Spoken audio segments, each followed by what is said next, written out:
Namaste, Hello, sir. good Myself, afternoon. Good Ganesh afternoon. Patil. जी नमस्ते नमस्ते भैया नमस्ते I am from PDA College of Engineering, sir. जी जी जी nice Namaste, bhaiya. you can just add your college name in front of your Yes, name जी Hello, sir. Hello. जी जी This is Jai Chitra from Sri Manakula Vinayagar Engineering College, Pondicherry. Okay okay welcome Sir, namaste ji. नमस्ते नमस्ते I am Dr. Shashikant Kurode, sir, जी from जी SDM College of Engineering and Technology, Dharwad.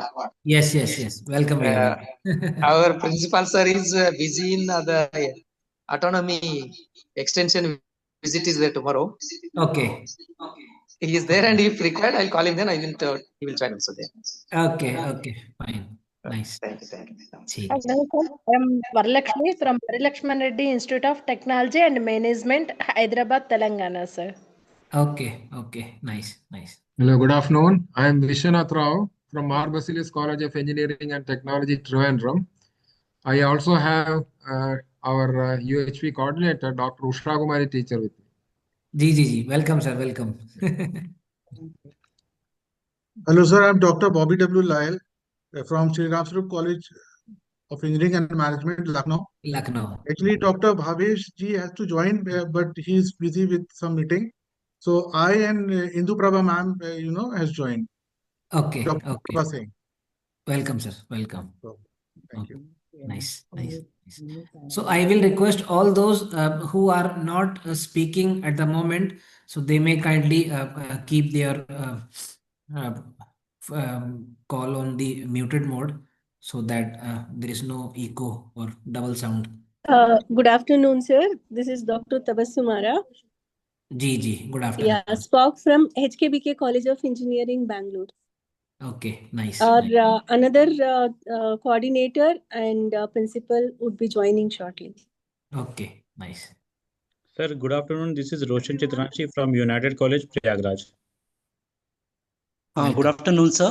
I'm Lohit HD from Naukis College of Engineering, Hassan. Okay, okay. Good afternoon, sir. Everyone. Dr. Pooja Sharma this side from Technia Institute of Advanced Studies. Okay, okay. Welcome, ma'am. Good afternoon, everyone. I'm Dr. Jyoti Chawla from Manav Rachna International Institute of Research and Studies, Faridabad. Ji, welcome. Good afternoon. This is Dr. Yudhishthir Singh from Hindustan College of Science and Technology, Mathura. Namaskar. Welcome, ji. Welcome. Good afternoon. जी sir good afternoon नमस्ते मैं doctor Shweta Singh from United College of Engineering and Research Prayagraj जी जी good afternoon Myself, Dr. Geeta Jairaj, Principal, Shivaji Rawat Jondale College of Engineering and Technology, Asangaon, Thane, Maharashtra. जी जी welcome ma'am welcome Good afternoon. This is Dr. R.P. Mahapatra, Dean, SRM Institute of Management Technology. Welcome sir welcome Thank you. Welcome. Good afternoon. I am Dr. Govind Chandra Misra from Sikkim Manipal Institute of Technology. Okay okay welcome sir जी जी Good afternoon. This is Dr. Smita Agarwal from Jaipuri Institute of Management, Ghaziabad. जी welcome welcome I will also welcome doctor Rajneesh Arora ji chairman National Coordination Committee for Induction Programme AICTE नमस्ते sir नमस्ते नमस्ते जितेंद्र जी नमस्कार नमस्ते नमस्ते sir Asthana साहब नमस्ते love अस्तना साहब Namaste, sir. Namaste. Good afternoon. नमस्ते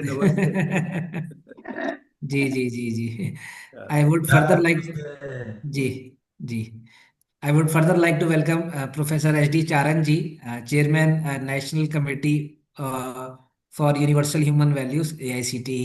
Professor Charan ji, namaste. Namaste, namaste. Namaste to all. नमस्कार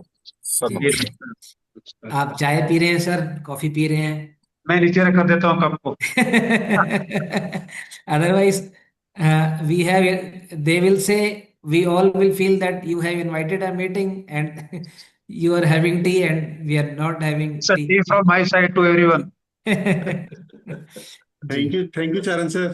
जी जी ठीक है बढ़िया तो जीपाल जी shall we start? It is 3 p.m. Yes, भैया. We can start and yes. Okay. Ji. So. Sir, good afternoon, sir. I am Ramnagan, Principal MIT Sir. Yes. Sir, your voice is not properly audible. And if you can rename yourself, then that will be better. Your name is mentioning here as Galaxy A21s. Dr. Ramanathan, sir. Yes, sir. I am principal, MITS, sir. Is it audible now? It's better, sir. It's better. Hello? Yes, Yeah, yes, yeah. sir. Thank you, sir. Thank you. Yes. Nice. So, yes, now we can start the meeting as it is already 3 p.m. So, namaste, everyone. And so I welcome all the participants from all the institutions who has been identified as the nodal center or the potential nodal center. So I invite all the participants from all the institutions and all the dignitaries present here. And so this meeting is to basically to collectively realize the vision of holistic value-based education articulated in the National Education Policy 2020. And AICTE has made tremendous efforts since 2017 in this value-based education across the country. And with the effort of last 9 years, now this universal human values course and its activities has reached out to the country in every state and in many of the institutions. And from these efforts, the institutions who have taken up seriously this value education work, so AICTE has asked expression of interest, and the institution who have done remarkable work, so the applications has been received, and out of those 125 applications received, 71 institutions has been identified as the nodal center or the potential nodal center. So we want to interact with all these institutions to realize and establish a common pathway so that a common vision can be shared with us, and based on that vision, we can together work for the betterment of education in the country. And so I welcome all the participants from the institutions present here. And now to introduce and to welcome, to share the welcome remarks of this meeting, it's my honor to invite Dr. Rajneesh Arora sir, Chairman NCCIP. And about sir's introduction, he needs no introduction. He is a well-known name in the field of universal human values from last so many years. And as present, sir is taking responsibility to implement the universal human values through the faculty development program and other activities throughout the country. So I invite Dr. Rajneesh Arora sir for his opening remarks and welcome all the delegates. Ji, namaste sir. Namaskar. Thank you, Ajay. Thank you very much. I'm really happy to welcome all the participants in our first meeting of nodal centers and potential nodal centers selected by AICTE. We all know that there was a criteria to select nodal centers, which are the colleges which can be declared as nodal centers. So 125 institutions applied for this position, and then we received expression of interest from 125 institutions. Now there were we can see there were applications from all the regions: northern region, western region, central region, east, south, south central, southwest, northwest. Then out of that, we found that 27 institutions, they fulfilled the criteria to become nodal centers, and out of which we can see that we have from all the places, the maximum are from northern region, 7 are there. Then the numbers are in front of you in this slide. Those who are in the process of fulfilling these criteria, they were declared as potential nodal centers. So 44 institutions, such institutions were there, and which are also again from all the regions. We have 8 from northern region, 4 from western region, and so on. There are 9 from northwestern region also. So that way the whole country is represented here. So we found that such an interest has come from all the institutions. Now, we also expect these institutions are not here, that these 54 institutions, those who were interested for such a center, but they have not yet fulfilled those criteria. So I think they will also come up in few months or few. So the next time they can also again apply for this. Today's first meeting is mainly to share the vision and the methodology and the expectations from nodal centers, how this vision can be shared with our students in our own institution and in the surrounding institution. So we will have this more than 1.5 hour session where we would like to listen from the participating institutions, those who are ready to become nodal centers on behalf of AICTE in their region. So just to, you all know about it, so I will not take much time. We all know that the need for universal human values, it has been mentioned in all the committees, in all the commissions, in our whenever we talk about education. So they all say that, okay, skilled education is there, it should be excellent, but what about values? So they all feel need of value education in our whole education system, but how it is to be imparted. So they have tried many methods like preaching, etc., everything, but we all see that the way these values are being devalued in our life, in our society. Slides are not visible, sir. Slides are not visible. Okay, Ajay ji? Slides are visible, sir. Slides are visible, sir. Okay, next slide, just change it. Change it to the next slide. Bhaiya, the slide sharing has been paused by Rajul Bhaiya. Okay. Rajul ji? No, it is, your screen is paused for some reason. Let me check what it is.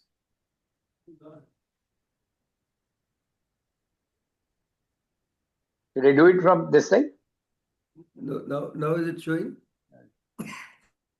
It's just coming up. It's in the process of showing, Bhaiya. Yes. Yes. Now it's good. You see, not only educational committees, when we talk about our constitution, we just had 26 January yesterday, and we all have listened so many speeches about our constitution. Just the first page of our constitution, where preamble is there, and it talks about justice, liberty, equality, fraternity, all these values which are called constitutional values. When we go into the meaning of these values, then these words, then we understand that lot is to be done. And the only way for this is our education system. And that's why when we see the national education policy, there also we talk about human values, even the first page, first para, first line, we see all these words in it.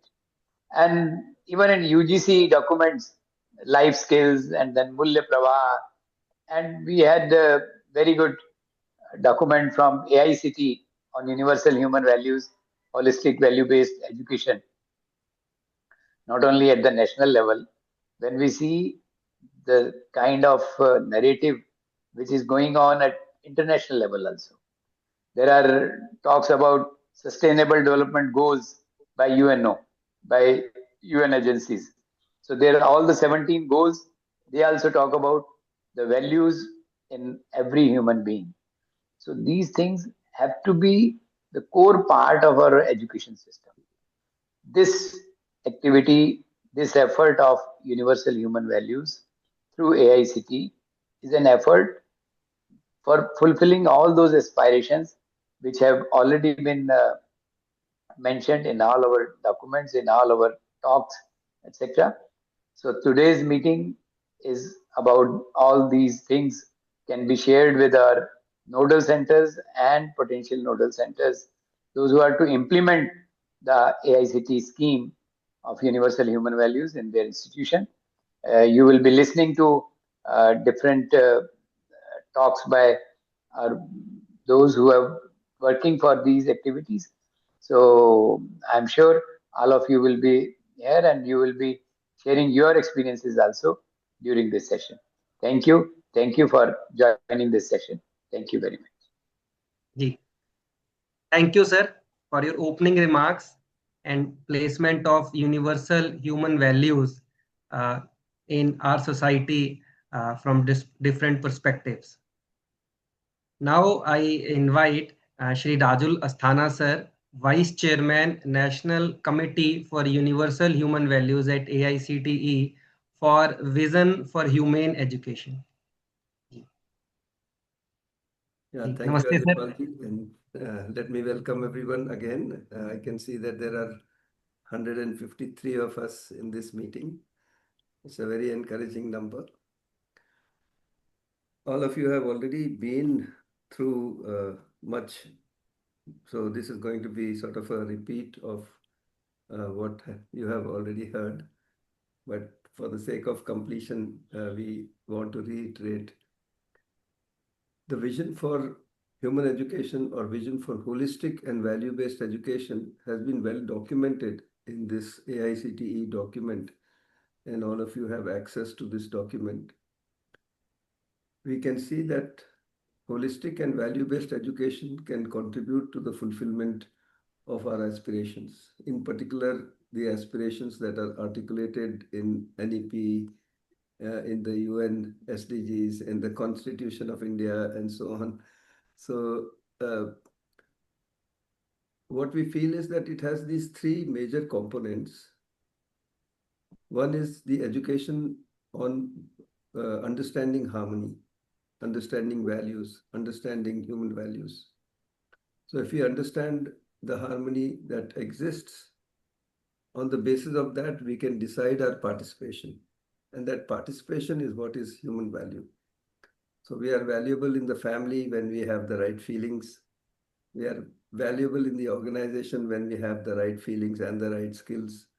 So like that. So we have to understand the harmony on the basis of which we can understand our true value. The second part is, I would go to the third part first, then go back to the second part.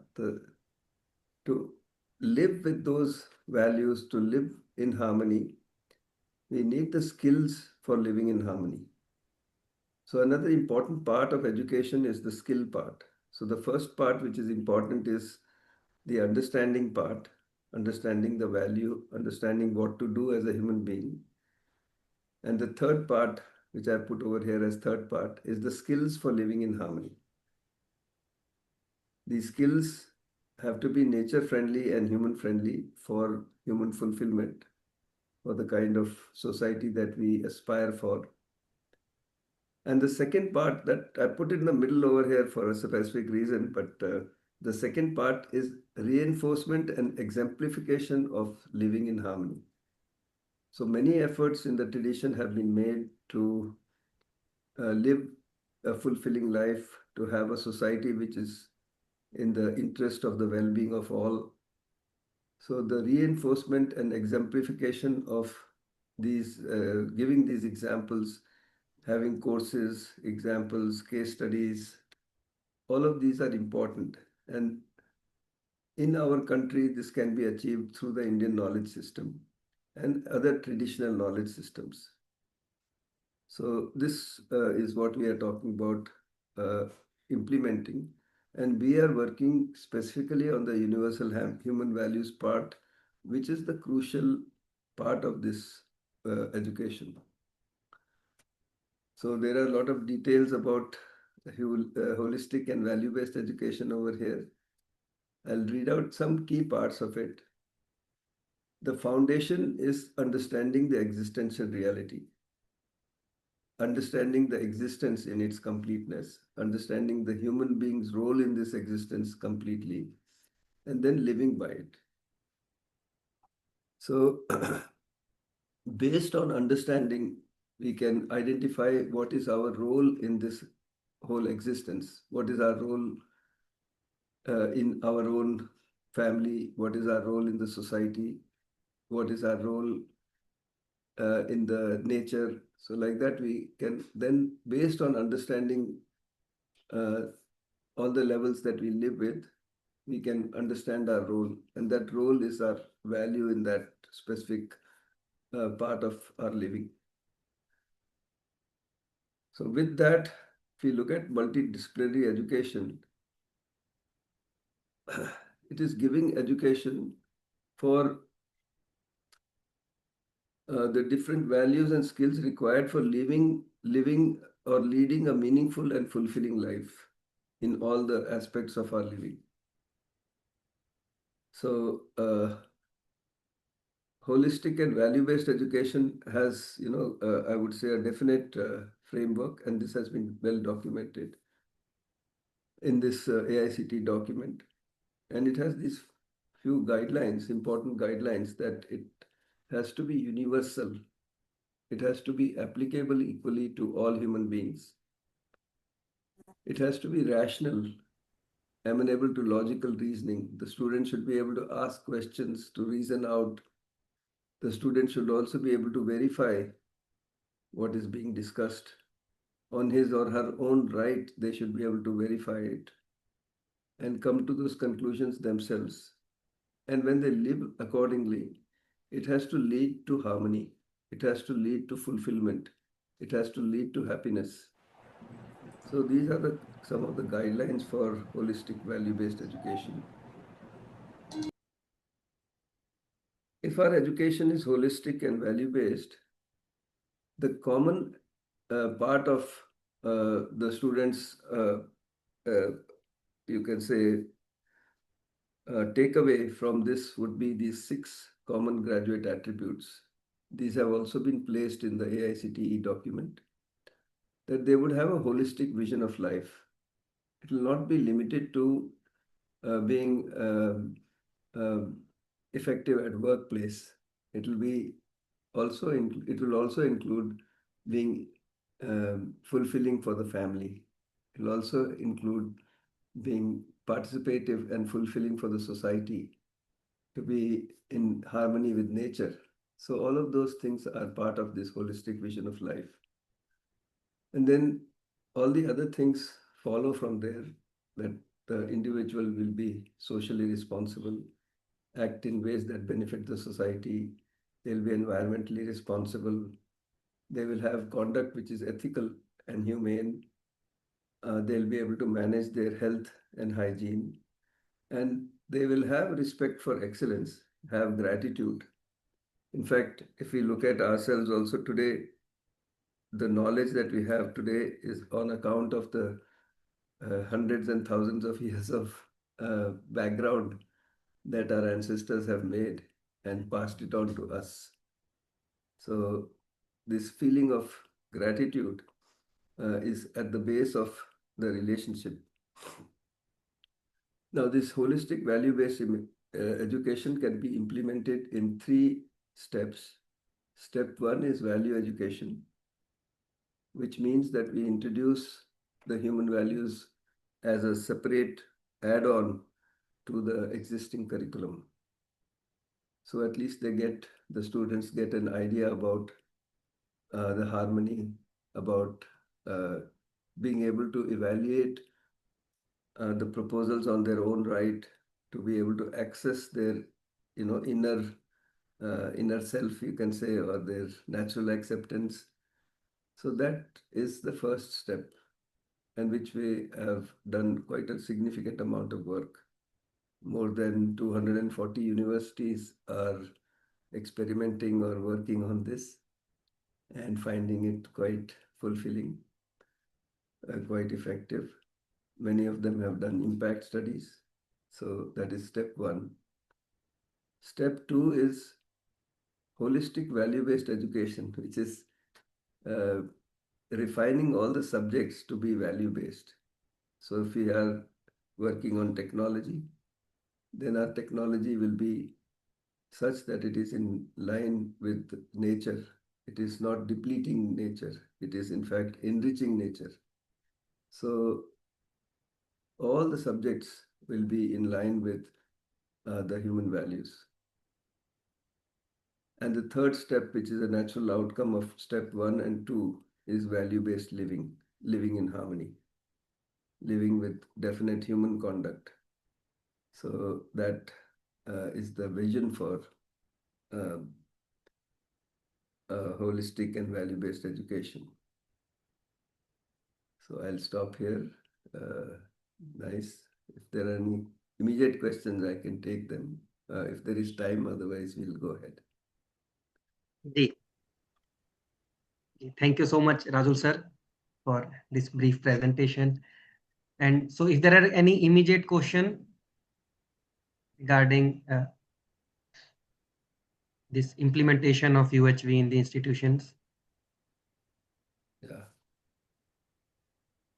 This is very early on. We are just talking about the vision right now, and all of you have done immense amount of effort. So we are sort of talking to you who have already made so much of effort. G. That is why they are here, and it's I can see 162 participants right now. It's really a very encouraging number. Yes, sir. So now we can invite the commitment and support that we can get from the AICTE, and to share that commitment and support, Aditya Seni ji is here, is young professional at UHV cell AICTE. So Aditya ji, namaste. Namaste to all. Am I audible? Yes, you are audible here. Okay, I'm sharing my PPT. Is it visible, Bia? Ji, you can share this in the presentation mode. Yes. Yes. Okay. Ji, that's fine. Thank you. Good afternoon to all respective dignitaries, vice chancellors, directors, principals. At AICTE, we believe that technical excellence must be guided by human values. This presentation outlines AICTE National Initiative on Universal Human Values, its need, implementation journey, impact, and future potential, fully aligned with the vision of NEP 2020. In today's rapidly advancing technological world, competence alone is not significant. There is a growing need for clarity in values, ethical decision-making, and harmonious living. The AICTE UHV initiatives aim to develop a holistic and humane world vision among students, provide clarity on universal human values, and build the competence to live and work with these values. Our 2026 vision is to establish a self-sustaining ecosystem where UHV becomes an integral part of every technical institution's culture. AICTE efforts during 2017 to 2019. In the year of 2017, AICTE formally adopted UHV as the national level. In the year of 2017, AICTE formally adopted UHV at the national level. AICTE established the UHV cell and the National Coordination Committee for the Induction Program. During this period, the key milestones include launch of structured faculty development programs, integration of UHV into the UG model curriculum, introduction of a 3-week student induction program, and implementation of a mandatory 3-credit UHV2 course for all the students. These steps laid a strong foundation for value-based education across the country. AICTE efforts during the period of 2020 to 2022. With the launch of NEP 2020, AICTE significantly scaled UHV programs through online as well as the face-to-face modes. Till date, 900 FDPs, more than 900 FDPs were conducted, including 547 face-to-face FDPs, and these FDPs consisting 315 self-funded FDPs and 40 AICTE funded FDPs, and also 192 online FDPs were there, successfully conducted. The National Committee for UHV was formed during this period, and a minor degree in UHV was introduced. Regional coordinators were appointed to ensure continuous mentoring and institutional support. AICTE efforts during the period 2023 to 2025. This phase marked transformative expansion and impact. Key highlights of this period includes release of Holistic Value-Based Education Vision document, a national impact study by Institute of Rural Management Anand, translation of UHV material into 9 Indian languages, MOU with Raji Anand Sansthan, Government of India to provide resource person, content and process for school education. Expansion of UHV into schools, jails, police and administrative training institutions. And also AICTE declared UHV nodal centers and potential nodal centers, strengthening the ecosystem. The selection process of nodal center is in the 15th NCCIP meeting, AICTE approved the establishment of 100 UHV nodal centers. We got 125 applications, and the applications were evaluated by a 3-member committee, AICTE committee, resulting in 27 nodal centers, 44 potential nodal centers, and 54 interested centers. Official communication was issued in December 2025. The selection criteria is on your screen now. It includes various parameters like whether the institution have the UHV cell, if the head of institution has attended the UHV introductory workshop or not. These are the criteria on the screen.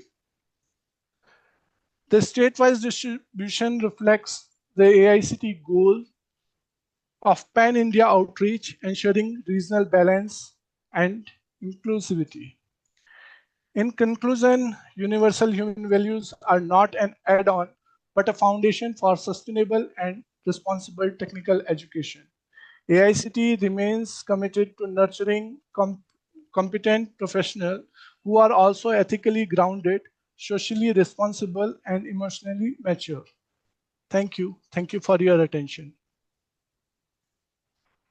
Thank you so much, Aditya sir, for this brief presentation, and they are remarkable numbers, like the number of FDPs you have shown and the number of participants who have successfully completed the FDPs.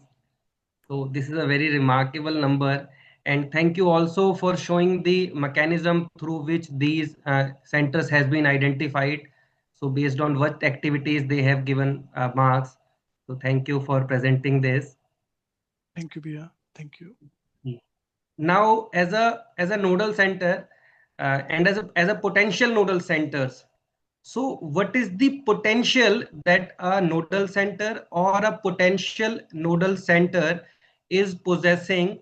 So to share this potential, to expand the potential of these nodal centers and potential nodal centers, I again invite Rajul sir to share with us that what are the potentials of these nodal centers and potential nodal centers so that they can work in the future with those potentials. Ji. Ji, sir. Yeah, there is a lot of potential, and Aditya has made my job very easy. So thank you, Aditya, for placing in so much of nice but brief detail about the effort that AICTE is making. We are extremely grateful to AICTE and to other organizations, institutions that are making this effort. And once again, I would like to congratulate the nodal centers and the potential nodal centers for participating in this this meeting. And we would certainly like to meet each of you in person. We will be having a major face-to-face meeting at AICTE sometime in March, end of March sometime. And so I look forward to meeting all of you, and maybe we'll be able to visit your centers sooner or later. So briefly, I'll go over what possibilities are there. We have already made a lot of effort together, and this is just a glimpse of that effort. There is a strong team of over 700 volunteers from across India. They are in your institutions and institutions that are your sister institutions all across India. 200 of those volunteers are in Madhya Pradesh, working with the Rajya Anand Sansthan, the efforts that Rajya Anand Sansthan is making. So that is a very, I would say, major partner in this whole effort. But since we are concentrating on the higher education portion, we can just review where we are. More than 240 universities and 4,000 institutions of higher education across 39 states of India, states and union territories of India, they are working on UHV. And some institutions in Bhutan are also working on that. In fact, next week we are going to Bhutan for their schools. Some of their schools are interested in starting this program. Over 2,000 schools in Madhya Pradesh are running UHV in their 9th to 12th class programs. Some villages in UP and Madhya Pradesh as a whole, they are working to develop themselves into living models of a humane society. So a lot of work, these few villages, just starting out, but they are working on this. So if any of your institutions are adopting villages, you can take a cue from there. The Bhutan Institute of Wellbeing is a rehabilitation center in Thimphu in Bhutan. Their sober rate, their success rate with the what they call clients, or now I think they're calling them members, their sober rate used to be around 40%. So 40% of those who go through the program would sort of become recovered, and they used to call them recovering addicts. But today, if we see, we can see that that rate has increased from 40% to 62%. So in 6 years, they have made this transition, and that rate is quite stable at 62%. Institutions are also taking responsibility for taking this to the jails. So in 5 states of India, work is going on through the institutions, through your institutions in various jails. The latest of that is in Kerala. So like that, a lot of work has been already done, and the results are quite encouraging. Recently, the government of Rajasthan also decided to implement UHV in its high schools, all their high schools, government high schools. And the orientation has started, and they will be implementing it in 134 of their model schools, and I think some 600 plus PM Shri schools. So that is naturally happening, and we must thank Dr. Charan for his initiative in taking it to Rajasthan. So anybody who goes through UHV, not only do they make effort in their own institution, but slowly they start making effort around them.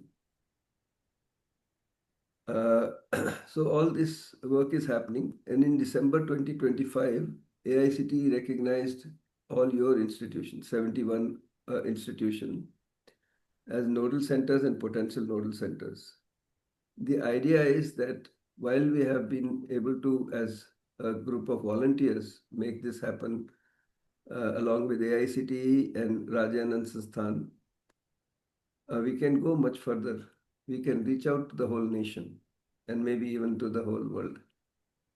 So that's why you are here. We have a lot of, I wouldn't say expectation, but I would say that the potential is there. And if we work together, we are certainly going to make the world a much better place, our state a better place, and our nation a better place, and ultimately the whole world as a better place. So with that hope, we have called this meeting, and we are here to discuss that our effort is to establish universal human values for holistic value-based education in the mainstream. And this effort has been going on for a very long time, at least since the 1980s. And before that, thousands of years have been spent. So we are standing on very giant shoulders.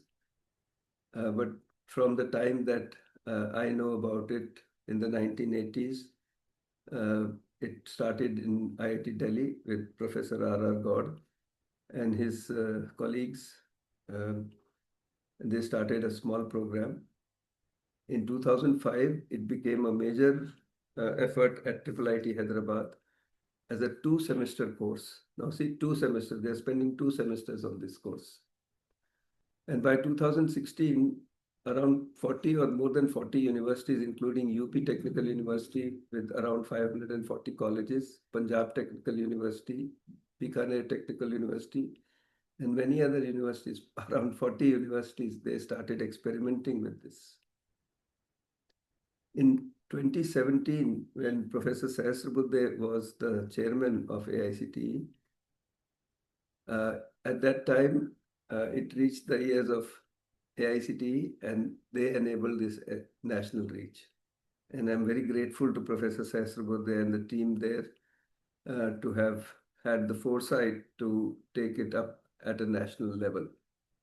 They constituted 2 national committees, the National Coordination Committee for Induction Program. At that time, the UHV was a very small part. And soon they initiated another committee, National Committee for Universal Human Values, to develop the content and the process. The NCCIP was for implementing, NCUHV was for developing the content and process. And right from 2017, AICTE started working on putting it in their model curriculum, starting with the student induction program, then the full-fledged UHV 2 course, 3-credit course. In fact, they gave 3 exclusive credits for universal human values. At that time, the engineering curriculum was 160 credits. So they added 3 credits to that so that it makes it easy for any engineering college to implement UHV 2. And then in due course of time, the minor degree was also introduced. So this all happened starting in, and Aditya has already talked about it. So I'll keep it short here. Now, this is a very important document that I think if you have not seen it already, you must take a look at it. That AICTE developed this a vision for holistic and value-based education. It's very well documented in this, so please take a look at it. It has the components of, it has the whole description about holistic value-based education. It has the description about the common graduate attributes. It has the course outlines. It has the faculty development list of faculty development programs. So it has all the material that you need to go ahead with implementing universal human values in your institutions. This document was released or re-released, I would say, in 2023.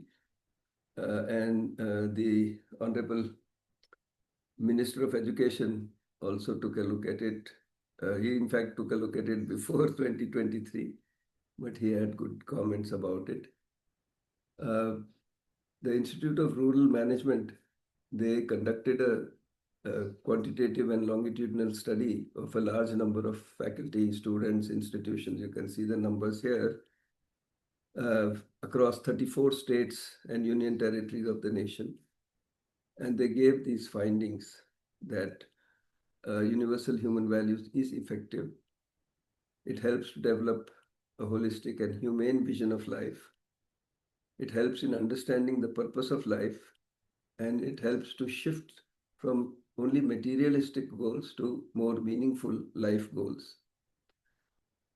So if you see, UHV is a component that will help this education to help to develop the students in a manner in which they are life ready, not just job ready.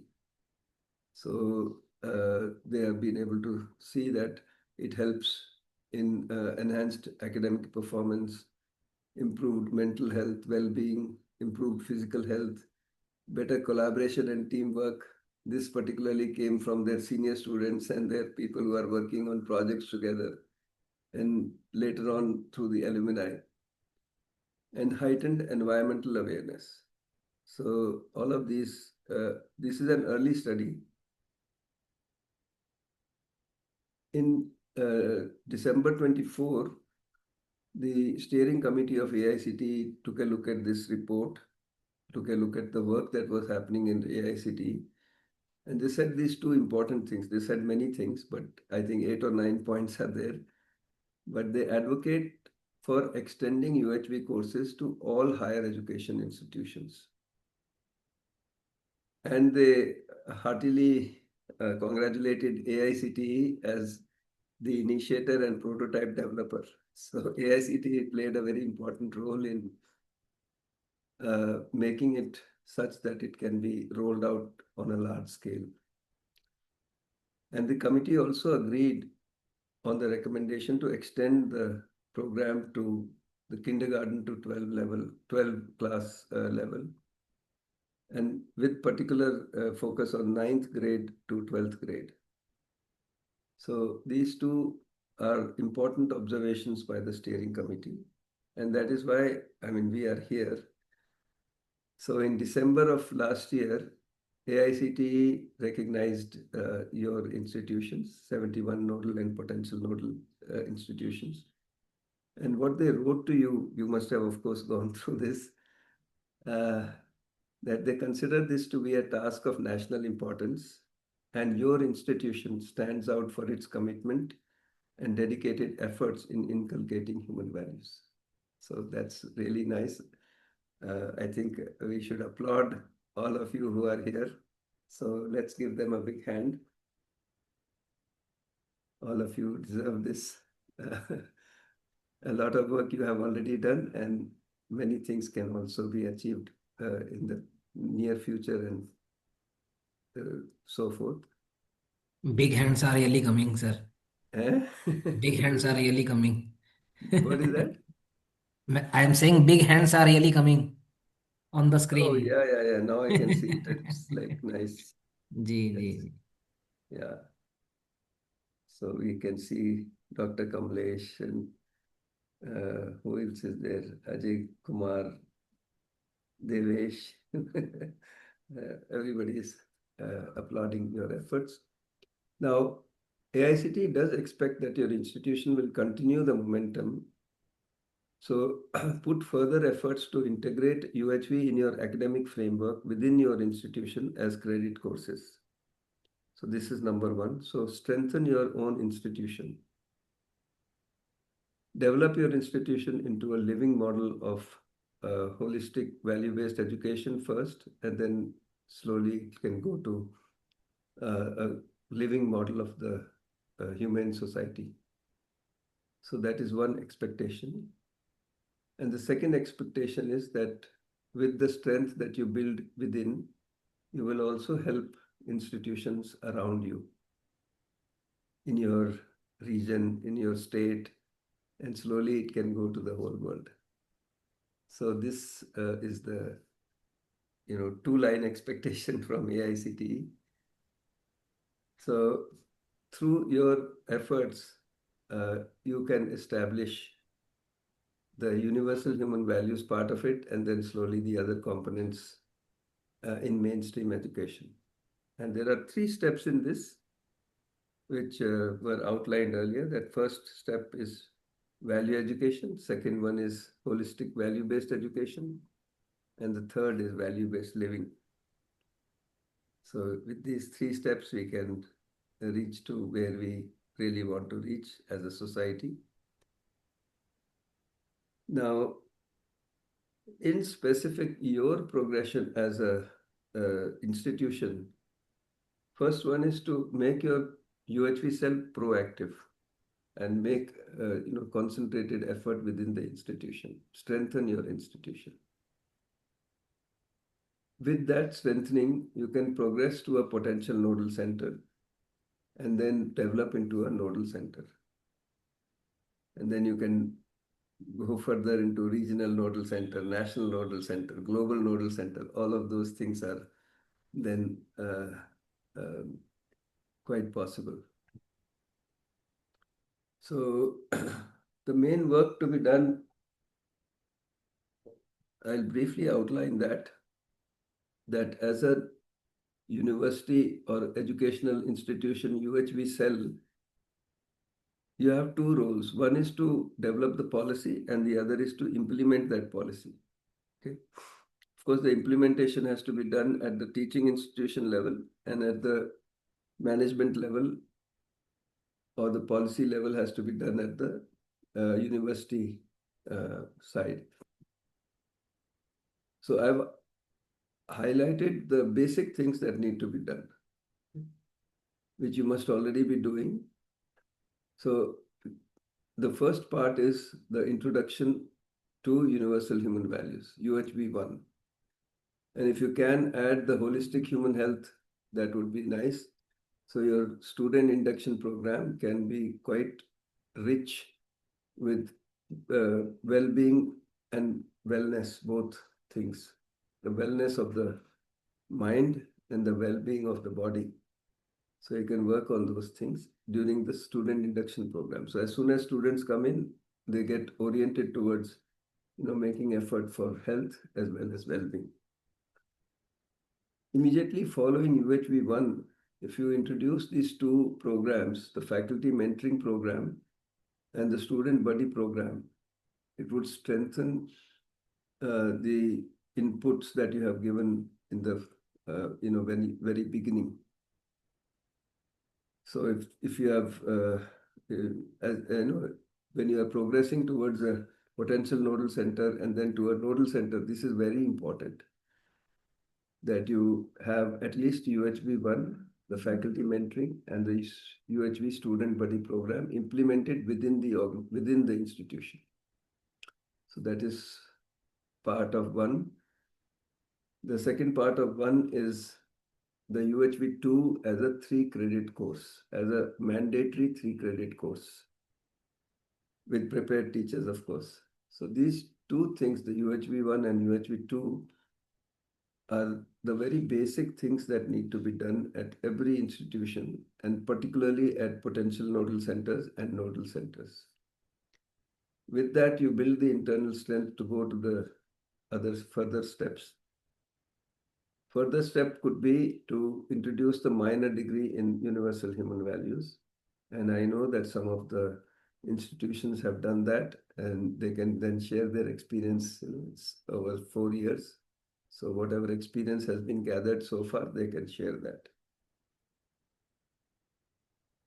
Part 2 is policy for faculty development, their evaluation and appraisal. So faculty how you are evaluating your faculty, how you are preparing your faculty, how they are inducted into the institution. Those things are something that you can look at and include universal human value parameters in both these, development as well as appraisal. And then you can have policy and guidelines for the extension efforts, how you are going to reach out to the community. So all those things can be done once internal strength is developed. Okay. You can add, jails is already there. So all of this, so these are some points regarding the policy, and the same things have to be implemented. So this is simply implementing the policy at the teaching institution level. And there are a lot of programs to help you with developing the faculty, to orient the management and leadership. So these programs are there. You must have, many of you would have already gone through these programs, but for completion, I'm just mentioning these. Now, the critical roles are these three roles that I can think of. One is prepared faculty. This is most critical. So I know faculty who, with or without the help of anybody else, they are committed to working on universal human values because they find it fulfilling for themselves. They find it useful for themselves. They find it effective for their family. So that is number one. Second thing is the support of the head of institution. That is very important. With the support of the head of the institution and the prepared faculty, a lot can be accomplished. I've seen institutions where the faculty is prepared, but the support of the head of the institution is lacking. And so, things that could have gone much further don't go that much far. And in some institutions where the head of the institution is prepared and the faculty is also prepared, amazing work has been done. And you will hear some stories about these type of cases. The third one is committed and consistent UHV coordinators or UHV cell. They can, put things into perspective and put them together, report about it, and so on. So that also makes a big difference. So these are the three key success factors or crucial roles that are there. So with this preparation, then you can be recognized as a potential nodal center. And I'm so happy to see that 27 institutions have been recognized as potential, no, not 27, 44 institutions have been recognized as potential nodal centers. And you have started working sincerely on value education. So congratulations again. Once you are a potential nodal center, you can then further work as a nodal center. So not only have you started working on value education, but you are gradually progressing from value education to value-based education and value-based living. And that you are able to inspire and assist colleges in your region. And then you are making an effort in the community. So we can go into a lot of detail, but right now I think I'll not go into all these details. But I'll point to the document that was sent along with the letter to you, which has a huge table of where you can go from where you are as a potential nodal center or as a nodal center onwards. So what are the things that are required? So the net of this is, if you are able to prepare one person and offer that one person from your institution for the national effort, and if we have 100 such people, we can change the country in 10 years, 20 years. We can, I think together we can make that happen. So one person prepared as a resource person from your institution, if you can offer that person for the national effort, it would make all the difference. So that is the gist of all of what this table is about. And you have a copy of this table, so you can browse through it. To help you, there are plenty of resources which we have briefly touched on: the vision document, the content, the process, and very importantly, the volunteer team. 500 of your faculty members and colleagues from industry, from the society, they are there as a volunteer to support you. So you can certainly go forward with their help.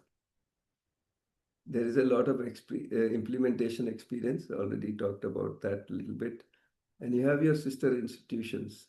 So all of you, or all of us put together, we can make a difference and realize the aspirations that have been articulated in NEP. And basically, you can see that these are your aspirations also. You want to live as a human being with human consciousness. You want to live with happiness and prosperity. So this is the first of the outcomes. With the participation of such people who are happy and prosperous, who are competent, they will naturally contribute to the society. They will participate in the human society, and that will get materialized over a short period of time, depending on how many of us get together. And it will promote national development. There will be peace and harmony within the nation, and our nation will be complementary to other nations. And these are the aspirations that have been articulated in the national education policy. And this can be realized like this. So it's not something that is very far away. There are many institutions, many of you have made efforts, and we would like to share two of these efforts. One is from Professor Charan, who was the former Vice Chancellor of Bikaner Technical University, about the policy efforts that he took when he was the Vice Chancellor of Bikaner Technical University. It's a very interesting story. And the second one is from a UHV coordinator at SRMIST, Dr. Supraja, and her efforts for establishing UHV at their university. And how much work they have done is quite amazing. So we would like you to hear those efforts. And then we would want to hear from you. That's the most important part. We've done a lot of preparation, before we are requesting you to share. But we would like to hear about, what your plans are, what help you need from the volunteers, And as I said before, in March, we intend to have a face-to-face VC conclave. VC and director and principal, all of you are very much invited. So we will formally recognize, we means the AICTE will recognize, we'll be there as the volunteers. So we'll formally recognize each other, and they'll probably give some nice, certificate and all that. So at that time, we'd like you to share also, what you have planned and what progress has been made and what you are planning in the future. Is it effective? Is it making sense? So all those things you can share over there. So thank you so much. Best wishes. Thank you so much, sir. And so very briefly, and how you have shared the vision that as an institution, what we can do to make this society a better place to live. So thank you so much for sharing this vision with us. And now to share the implementation experiences that the institutions where these UHV activities has been implemented sincerely, what are the outcomes that they have received. To share these two implementation experiences, for the first, we will invite Professor HD Charan sir former Vice Chancellor, Bikaner Technical University, Rajasthan.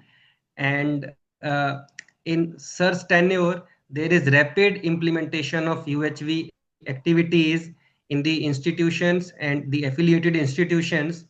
And with his efforts, now this has been all introduced in the government schools of Rajasthan as well.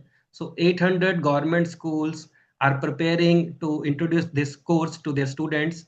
So for all this effort and all this implementation experiences, I will invite Professor Charan sir to share his experiences. Ji, Professor Charan sir. Ji, Ajay ji, just before Charan sir's presentation, let us welcome Professor Renu Vig ji, Vice Chancellor, Punjab University, Chandigarh. She is also present. So let us welcome Ma'am Renu Vig ji, Vice Chancellor, Punjab University.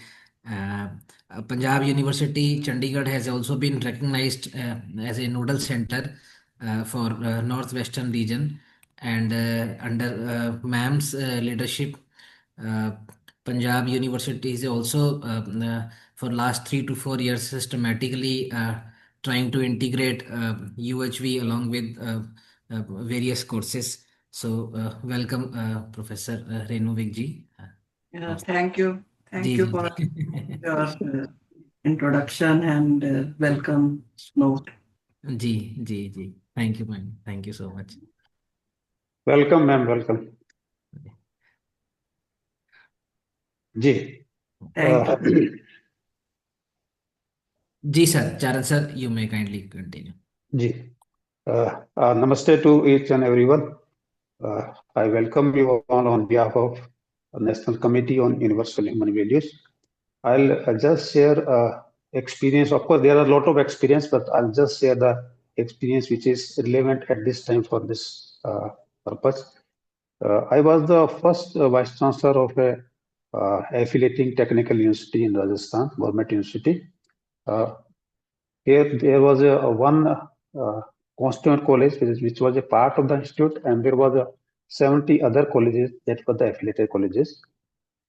Before joining as a Vice Chancellor, I had a small introduction to the UHV course through an international conference. So I realized that this is very important and this should be reached to the student. This much the experience I had. So when I became a Vice Chancellor, I introduced the course, just changed the syllabus scheme and introduced the course. Very movement, I find that just introduce the course is not so important. So not so important, but who will teach this? That will be much more important. Then I conducted a online workshop, offline, that was offline 8 days workshop for the faculties. And I almost issue an order that all the faculty members are required to attend this. So almost 80 faculty members, they attended the workshop. Then slowly I realized that simply attending the workshop by faculty member is not sufficient. I myself should go for this workshop. Then I went to a 8 days workshop at IIT Kanpur, along with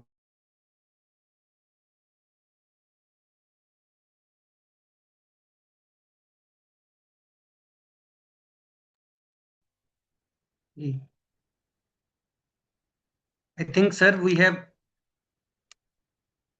you are not audible here. I'm not audible now? Yes, now audible. Now you are audible, sir.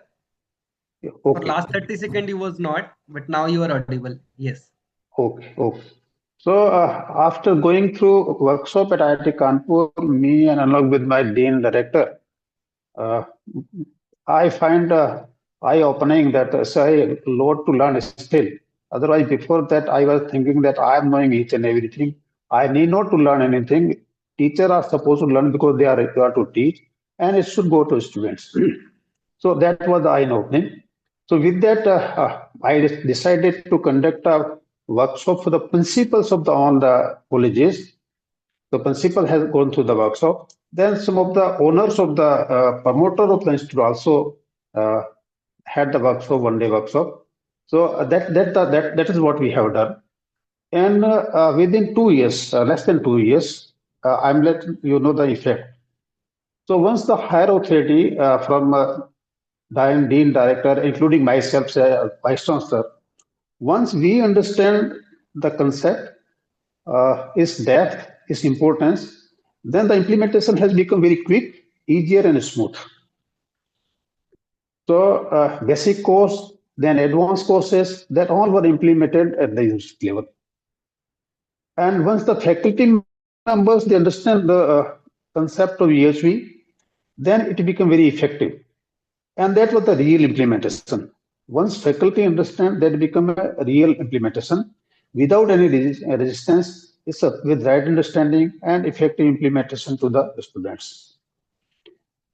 Within 2 years, I find that almost 25-30 faculty members, they were ready to go to the extent of becoming RP, resource person. And they came with, by themselves, they came to me that they wanted to conduct a workshop. We wanted to develop ourselves as a resource person. So we wanted to conduct a workshop for the students. And that was the COVID time. They prepared very hard and they conduct a workshop of the students. It started for the one workshop of 200 students. Teacher prepared very hard, prepared the presentation, made the practice, and they conducted workshop. That workshop was very successful. At the 5th day, we had a sharing of all the students. So it was very successful workshop. So with the success of that, inspiring for the success of that, they conducted a large number of workshops. Almost 8,000 students were undergoing the workshop, online workshop. And we have decided that all the students of the university, that were almost around 10,000 students at that time, that is to be undergone this workshop. So with this practice, that was become only because that every teacher was ready to do it. And with the effect of the UHV and its right understanding their commitment toward the society, that almost 25 to 30 faculty members, they started to become a resource person, potential resource person, and so on. And with their efforts, then we took up a step one forward, then self-learning, then institute development, then society development. With that, I have given that this a task and this idea that one institute, one college can take one school. So some of the colleges take up this work to adjoining a school. So one school was adapted by the one college. So with development of this faculty, we reached to the school also. So this was the steps. When top authority understand, then become quicker, easier. When faculty understand, then it becomes very real implementation and right implementation, effective implementation. And then also goes to the society. So this was the one step we have taken, that from one college to the one school. And currently, when we are proposing and doing efforts for implementation in the Rajasthan school level, an authority has already decided it, they have agreed to it, taken a decision. So that work at BTU has become example for them.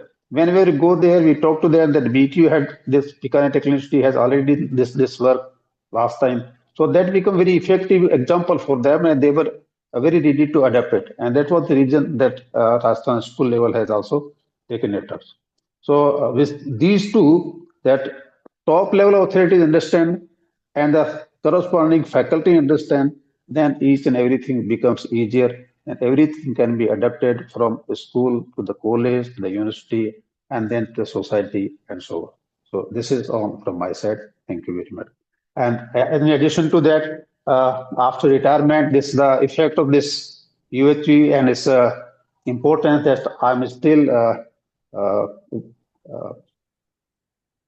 with the UHV and still doing this work after retirement. Thank you very much. Thank you so much, Charan sir. Charanji is more busy now than he was when he was a vice chancellor. He's traveling all over Rajasthan and other places. He is also involved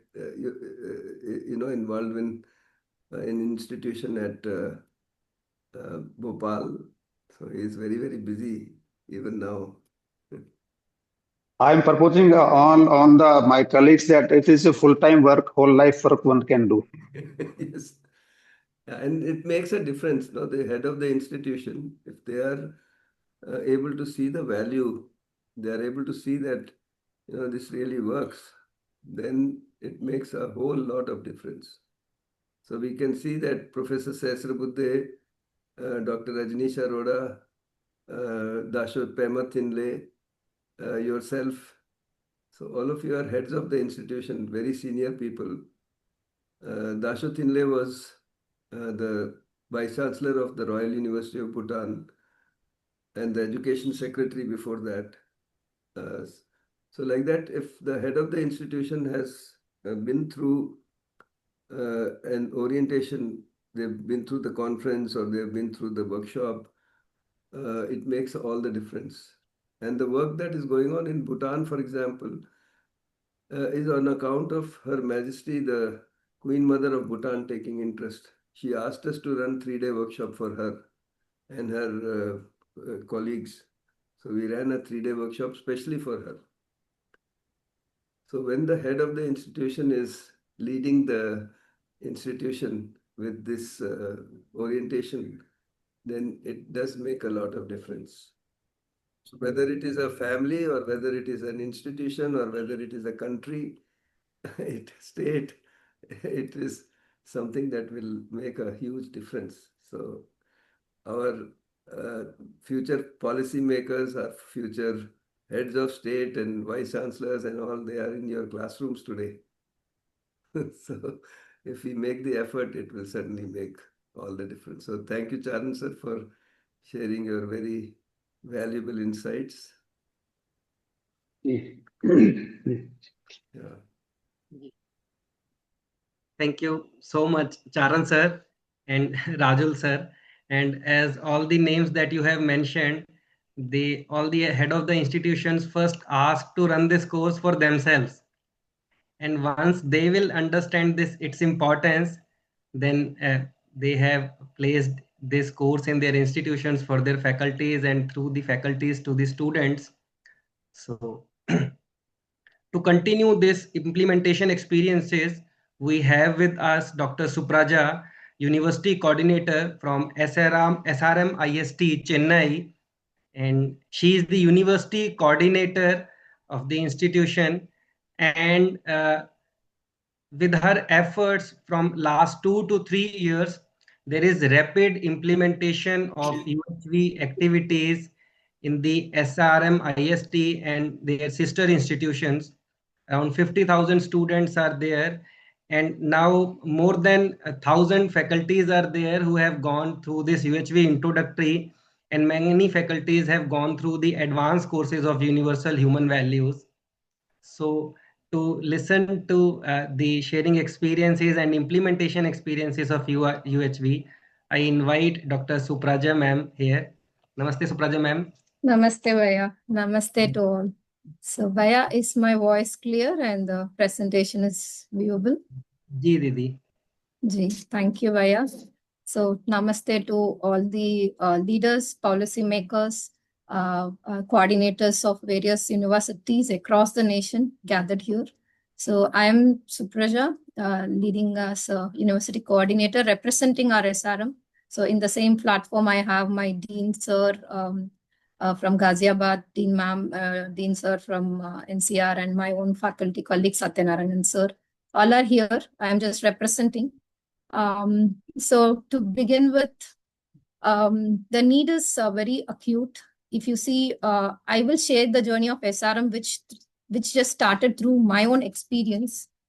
If I share my personal experience, if I see my whole life, what I felt is, I feel I am okay. The only problem is the other human being. So this was my state. The whole thought process is to change the other. The other has to change. That include my papa, mama, friend, family, husband, my coordinators, heads, deans. So the whole list goes on. So through UHV, through this UHV content only, I got to explore that this societal transformation and the change is only possible through the personal transformation. So now it is a need. I need to commit myself, understand this process, and try to educate others. So that is how my journey has begun. So as I just mentioned, the need is very clear. All of us were able to see that this present day problems, like the more problems are into a relationship and people are being busy and we are not able to spend some time with our family, and there is a issue in health. So any of these problems, this education is taking any step. As we see that education and education institutions are growing across the country, but other side, we could see that the increase of the stress, mental health problem, relationship problem, and the direction is clueless. So the reason behind the holistic vision of life is not clear. So the clarity on what to do part before how to do part, we felt it's very important. And the present education system is it very much done things with the skill education, but the focus is a little bit lagging with the value education. So that is where this value education course has helped. Through my own experience and the experience of the journey of SRM, we could feel that, yes, this is doable. We can take this education to our faculty members and students, and we could see the transformation. And we felt it is very effective. And we have experienced it personal level as well as a team level, we can see. And we really have a lot of gratitude to those who have brought into our attention. And now we feel it's our responsibility to share it with the other.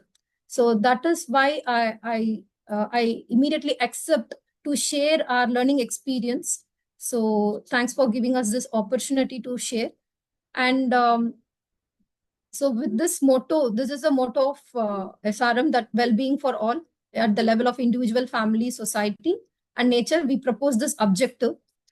And if you see the focus of a Nodal Center, I personally feel that it happens through the faculty volunteers. So the faculty, if I see for myself, as a faculty member, I try to develop myself. First thing is a content clarity. Clarity of the content, it doesn't happen to me for in the first meeting, very first meeting. It happened with a lot, and after attending many FDPs. And second thing, through the regional meeting, I was able to establish the connection.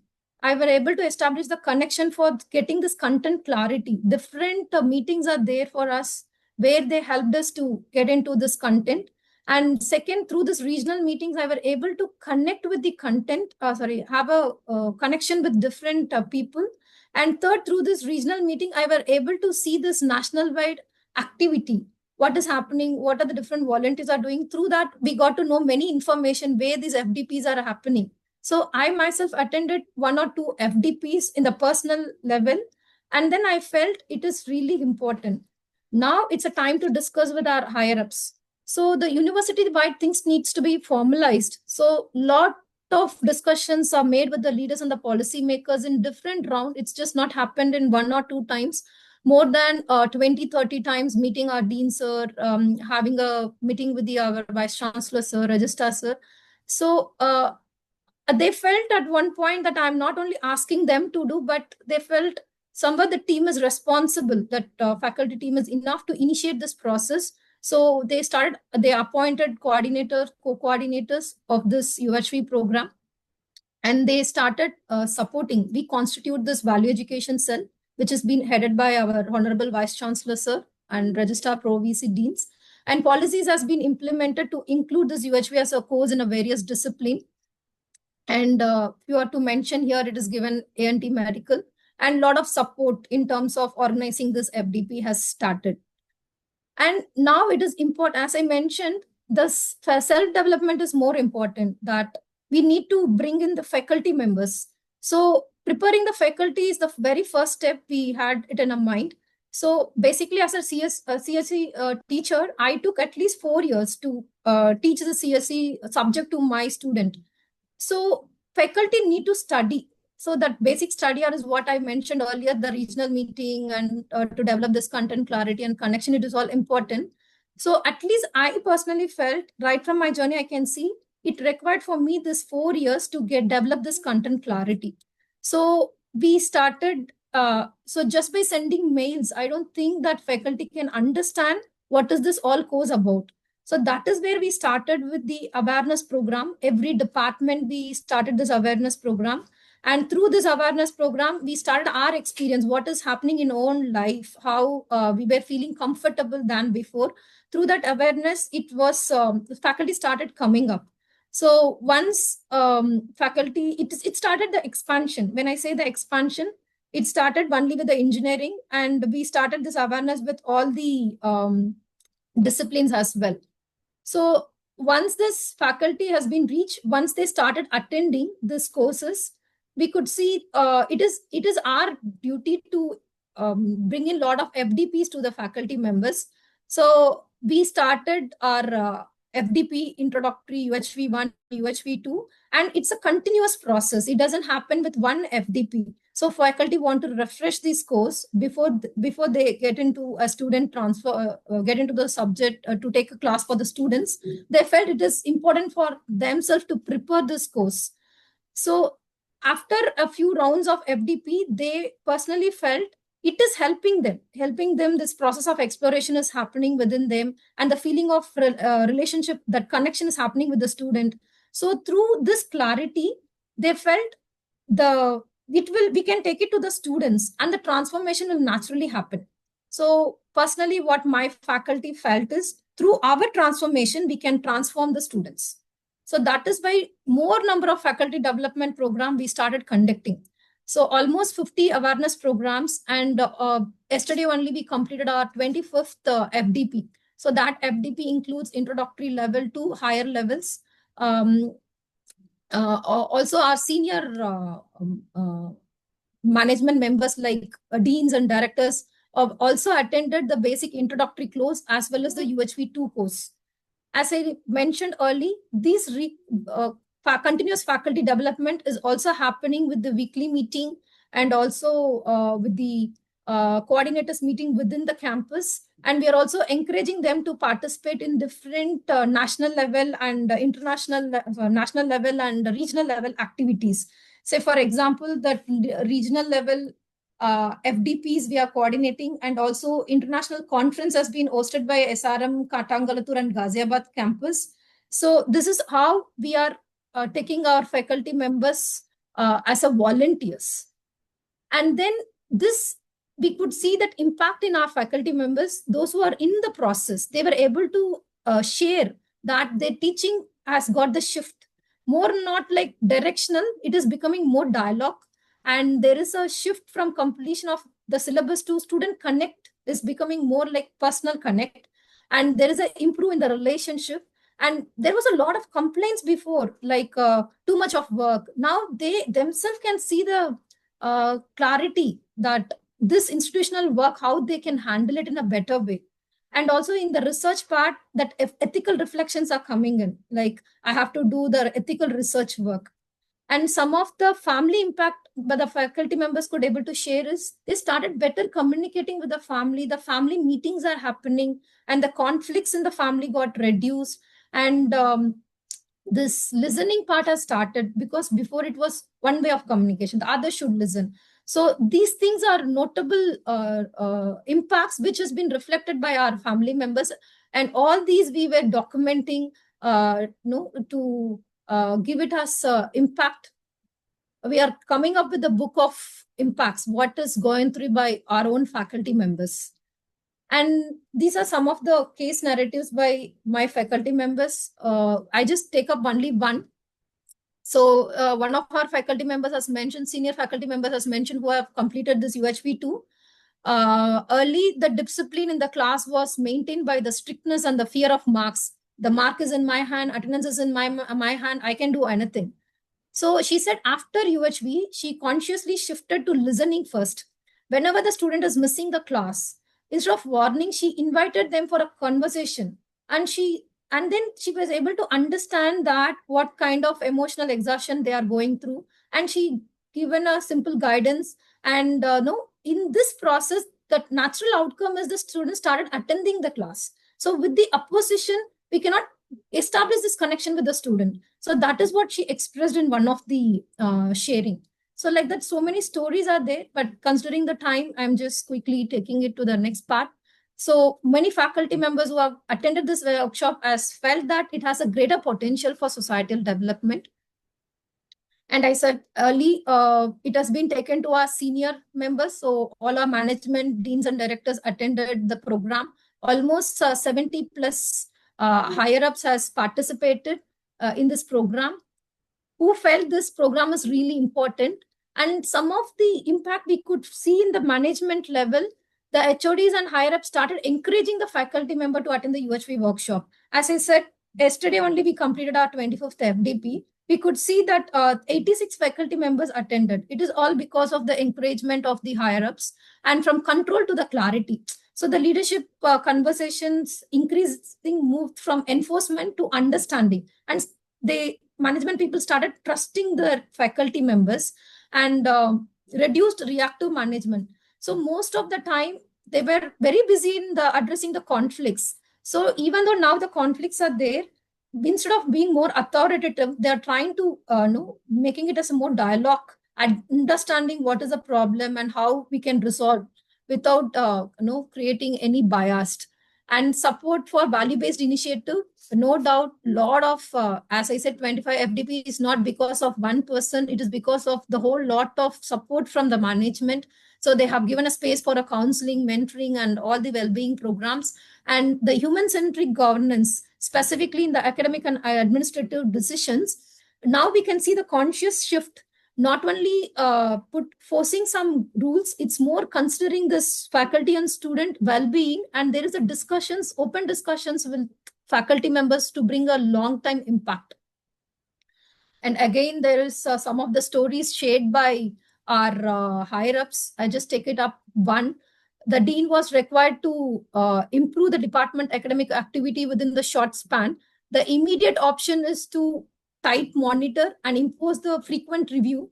So instead of that, dean choose to invite the faculty for open discussion to understand what is a constraint, what is a capability, and what is the concerns. So the faculty members were asked to propose their own action, and that own action which aligns with the institutional goal. So when the focus is on this shared understanding rather than enforcement, the faculty themselves feel very responsible. So the responsibility has become emerged very naturally. So this was one of the sharing from our dean, sir. And with this level of preparedness of the faculty, and now it's a time to take it for the students. So we have implemented this in the curriculum. We started this UHV. And one thing is, we didn't think it is started with the engineering and technology because it is there in AICTE. But after seeing the importance of this UHV, it is not because of AICTE telling we are making it mandate, but more like it is for a well-being for my own faculty members, our own students. So that is why we want to implement in the medical, AHS, nursing, pharmacy, agriculture. We expanded to all the discipline. And medical was taken care by our university co-coordinator Satyanarayanan sir, as implemented UHV 1, 2, as well as now in the academic council, they have kept for holistic health 1 and 2. So we felt it is more important, and different campuses, it has been established in all the discipline and different campuses. So this impact we can started seeing in a student level. So student was able to see the distinguish between the momentary happiness, momentary excitement with the long-lasting fulfillment. And they themselves, while they're sharing and discussion, we were able to see the reduced in anxiety and the confusions, and the relationship with the fellow members, fellow students and the parents has been increased. And career thinking choice is more like not only for the salary or only for high packages. It's all about the self-satisfaction and what could be the meaningful contribution. Those kind of discussions started happening. And in this classroom, especially we can see it in a UHV classroom, some deeper questions are coming up. Honestly, they are participating. And now the participation in the environmental activities are also increasing. So instead of students started asking what is right for me and society, instead of asking what gives me success. So this kind of shift we could able to see in the student. And again, one case study of our student, a final year student has felt repeatedly he was misunderstood, and he was unfairly evaluated by the course instructor, some mark issue. And early before the UHV, he was telling that he would have escalated this complaint to head of the department or the level of the dean. But after exposure to this UHV content, he felt that we need to talk with the faculty member only. So he went to the faculty member. He didn't argue for the marks, but he's trying to understand what is the expectation of the faculty. So the faculty member also UHV trained. So she also listened it without any defensive. So the miscommunication was identified and the expectation was clarified, and the evaluation also reconsidered transparently. So both the side, it was very smoothly it happened. So the student has mentioned, I realized the issue was not marked, it about just an assumptions. And so many impacts happening in our student level, and that has been taken, this impacts has been taken regularly. And with this level of higher level courses, we are trying to conduct this FDP, and we want to experiment this whole UHV with a small pilot batch of students. So we started with the 60 students. We started this minor degree implementation, and now they are in the second year. They completed UHV 1 and 2, and this semester they are taking this UHV 3. So here the basic objective is to see this experiment, basically experiment how this value-based education is impacting the student. And the outcome we are trying to see is the students is getting a clarity about the self, and are they becoming a responsible citizen. And we are trying to see as in a small group, and we are going to compare it with the non-UHV group and with this UHV student and validate the framework so that we can expand it to the university-wide this minor degree course. And students also involved in various outreach programs, and all other programs are also there, like UBA, NSS, a lot of programs are there. So they are focusing on a doing activity, and we are complementing these other programs. We collaborate with them to focus on giving this understanding part. And the value education cell is making the effort to familiarize this UHV content to reach almost everyone. So we started recording the materials of UHV introductory to all the workshops, higher level workshops in our YouTube channel. And we have come up with a newsletter. Every 6 months, we are releasing our semester-wise newsletter, which covers all our activity, and kept it in our website. So anybody can access through it and see the activities which is happening as one of the best practices of documentation we are following up as a record for future any universities or any of faculty members want to refer, they can take it forward. And overall impact of the campus culture, which we could see is the SRM is gradually evolving as a conducive environment for meaningful dialogue. Before we see, I myself experienced, before the faculty members were talking about all the problems or talking about the third persons, but now we can see that they are nicely having this healthy environment. The conversation is about what is the stress, how can we work on this relationship part. So they are helping each other, and they are openly sharing in the platforms about their personal experience, their doubts, and the families are nicely getting connected. Recently, we had a family programs, family volunteer meet. At least I could see 10 family members nicely connected. More than 40 people with the family are participating, and volunteer engagement. Our faculty members in the regional and national level, we can see the faculty is taking ownership in the UHV activities rather being a compulsive. And the reflections, normalizing the reflections in the silence when they sit alone, they can listen to someone, or they can be in a silence in the reflective mode. These are naturally happening. So SRM is mainly focusing towards outcome-driven campus to purpose-driven learning environment. So that is ultimate the goal which we are trying to.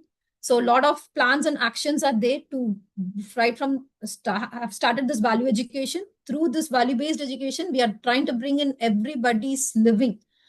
And as I said, our experience in SRM shows that this UHV has a great potential to address our personal level problems, our student level problems, and the society level problems. And we are preparing our students for life to contribute to the human society, not just for the jobs.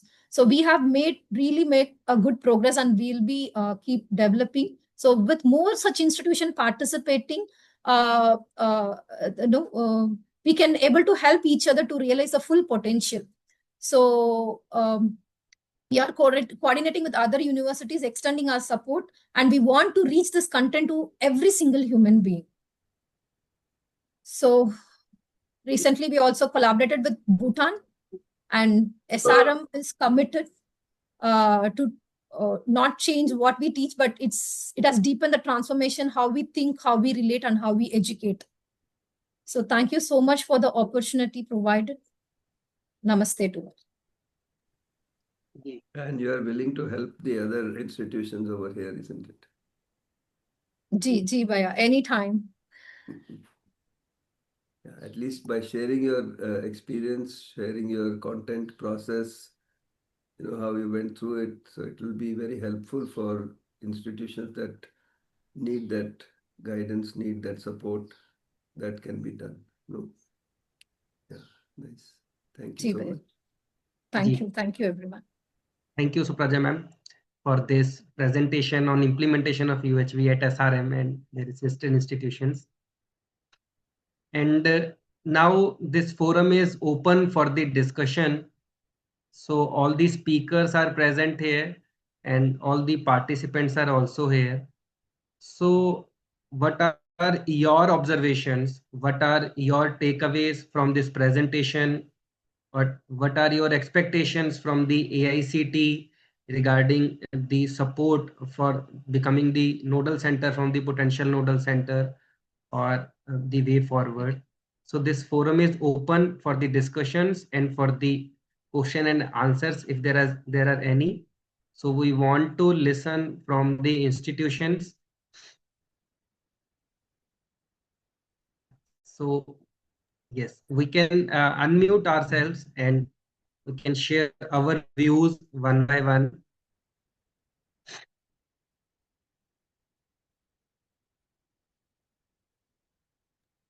Namaste.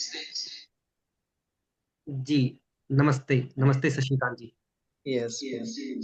I am Shashikant from SDM College of Engineering and Technology. And actually, we have adopted 5 villages in our college here, nearby villages. And there in schools also, we are training the children along with the teachers, selected teachers and selected children. In a small groups, we are training them and we are orienting them towards value education there. And we are helping there, the self-help groups are there and village panchayats are there, and they are those members. And they are talking with them also, we are sharing this UHV content with them as well. And the result is also coming well here and well received. And we have our student mentors also in our college here in which we sell. And they are also doing really wonderful here in our college, and result is also good. And we are also documenting that. And when we come there in March, then we'll give certainly a presentation therein when we come in, meet in March. Yeah. Thank you very much for this initiative and support given for us, encouragement given for us. And surely once I invite Rajul Astana to our college, once again we will have one more FDP in our college for all our faculty members here.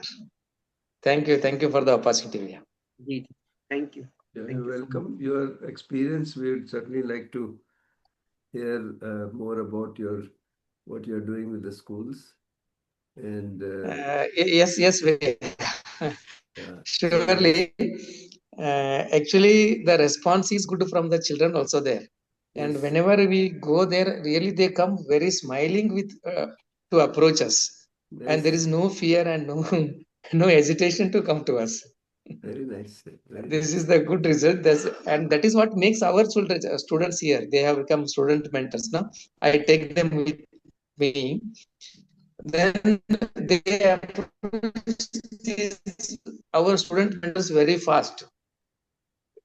Without any hesitation, without any fear, they approach them. Also nearby schools. Yeah, that's other than these adopted villages. That's the idea of the student buddy program also. So within your own institution, yes, the student can act as elder sibling for junior students. Yes. So best wishes for implementation. they are doing that. Nice. Thank you so much. Yes, and we have connected with the Karnataka Incubation Center also. Oh, lovely. And our students also join them in helping the people there, and they share UHV content there also. Very nice. See, this Yes. right now we are doing industrial internship with the industry. Okay, soon we should do social internship. Yes. You know? Yeah, yes. We are already starting social internship. So nice, congratulations. Yes, that is very nice, really. Yes, we must do that social internship and Yes, socially relevant surely. projects. So all our projects. See, we have so many PhDs, and yet the world is in such a state.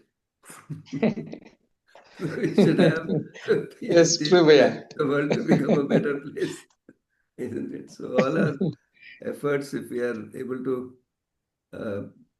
make that small shift, it will make a difference. So very nice. We are very happy to hear your, efforts. Thank you, And thank you. what you are doing, and that will motivate other institutions. So Ajay Palji, are we making a WhatsApp group for the nodal centers and potential nodal centers? Ji bhaiya, sure, we can make one group after this meeting. Yeah. And also, bhaiya, we are sharing important documents and information through email. But yes, if there is a WhatsApp group, then that will be better to share the information to all of those. Yeah, make a WhatsApp group and also make a common drive where all these things can be shared, so that whatever material that is there, that can be placed, if you see, or put it on our website so that it can be easily accessible to everyone. Ji, Rajul bhaiya, one addition. We already have one group for university coordinators.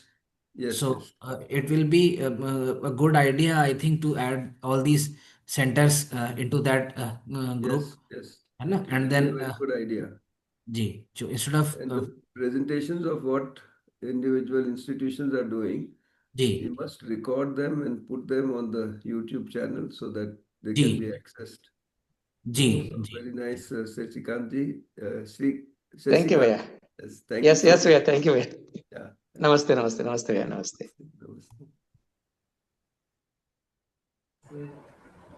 Namaste, bhaiya. Namaste. Am I audible, bhaiya? Very much audible. I am Professor Khalil Khunisa, Associate Professor from the Department of Computer Science and Engineering, HKBK College of Engineering, Bangalore. And most important, I am... Which place did you say? Bangalore, HKBK College of... Bangalore, and I'm the UHV coordinator. And how my journey as for this UHV began was, first time when I did this 5-day FDB program, it just changed my thought process. And this FDP was not like other any technical FDP where you simply click and do other work, and then you don't even understand, and finally do an assessment and finally get a certificate. And this UHV itself, since it is talking about ethics, I thought, yes, CICT is being so ethical in incorporating the ethics in us. By we have to justify the certificate by knowing the content, real content. So 6 days, 5 days, we had to literally sit, understand, answer all the polls, assessment, and then pre-survey, post-survey, and finally when you get a certificate, you feel so relaxed, so contented, and you justify that for whatever you have attended, you have got it. This is the first feel I got. And then after that, it made me move to refresher course 1. Then I did UHV 2. And then I also, there was a face-to-face FTP conducted in our college by Vinay Chidri Bhaiya, who had come. And then we had a very good session, and more than 72 faculty in our college are certified with UHV. This is from the faculty side. Once I went through this as a coordinator, I felt this is something very unique. This UHV program, which is given by AICTE, is a very unique program. And then this was transferred to students in the form of induction program. And even in the induction program, there is a misconception. Students, they thought it is a value-added course, something like a moral science, which was done in school. But there, this content is so different from the moral science, because this is not talking about any do's and don'ts. It is only talking about proposals. You share the proposals and allow the students to explore based on their natural acceptance. Especially the topic like when we ask the student a question, do you want to be prosperous and happy? Students said yes. Do you want continuity in prosperity and happiness? They said yes twice. And when we spoke to them about topics on physical facility, relationship, and right understanding, which is that you are going to give first priority, initially everybody said physical facility. Later on, when this course was done, finally they understood right understanding has the first place, and then relationship, and finally along with that the physical facility.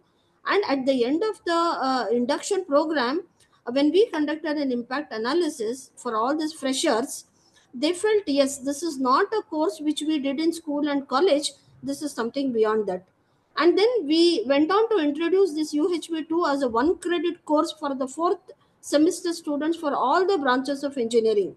And even in there, all the certified faculties who have finished the FDP course, we all sat together, we had a brainstorming session, and we went on to do this session for all the classes. There also, I can tell you very truthfully that after the class, that is after this UHV2, many students came back to us and they told us, ma'am and sir, we have actually brought at least 10 to 15% change in our personality.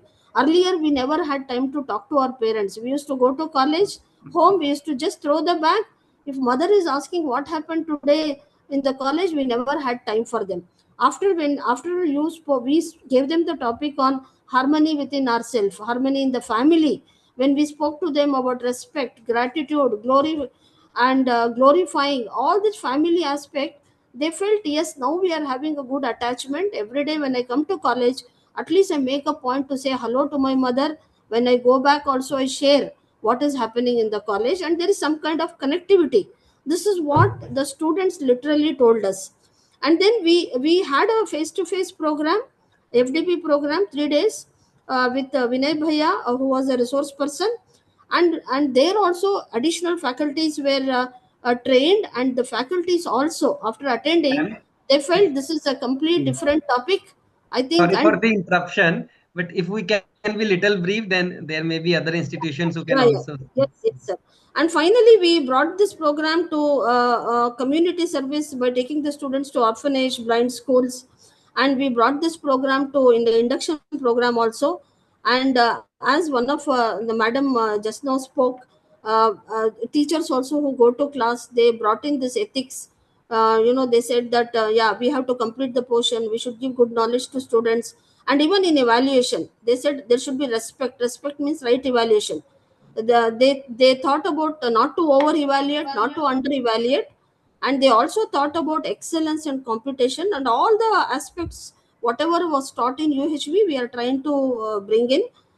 Thank you so much for identifying our college as a potential center. We look forward for more support from you, sir, so that we can reach out to the larger part of the society. Thank you so much, sir. Thank you. You can take some responsibility for Karnataka. Yeah, sure, sir. Sure, sir. Yes. It would be my privilege, because I don't know, I'm strongly connecting with this topic, and this topic has it has transformed me first.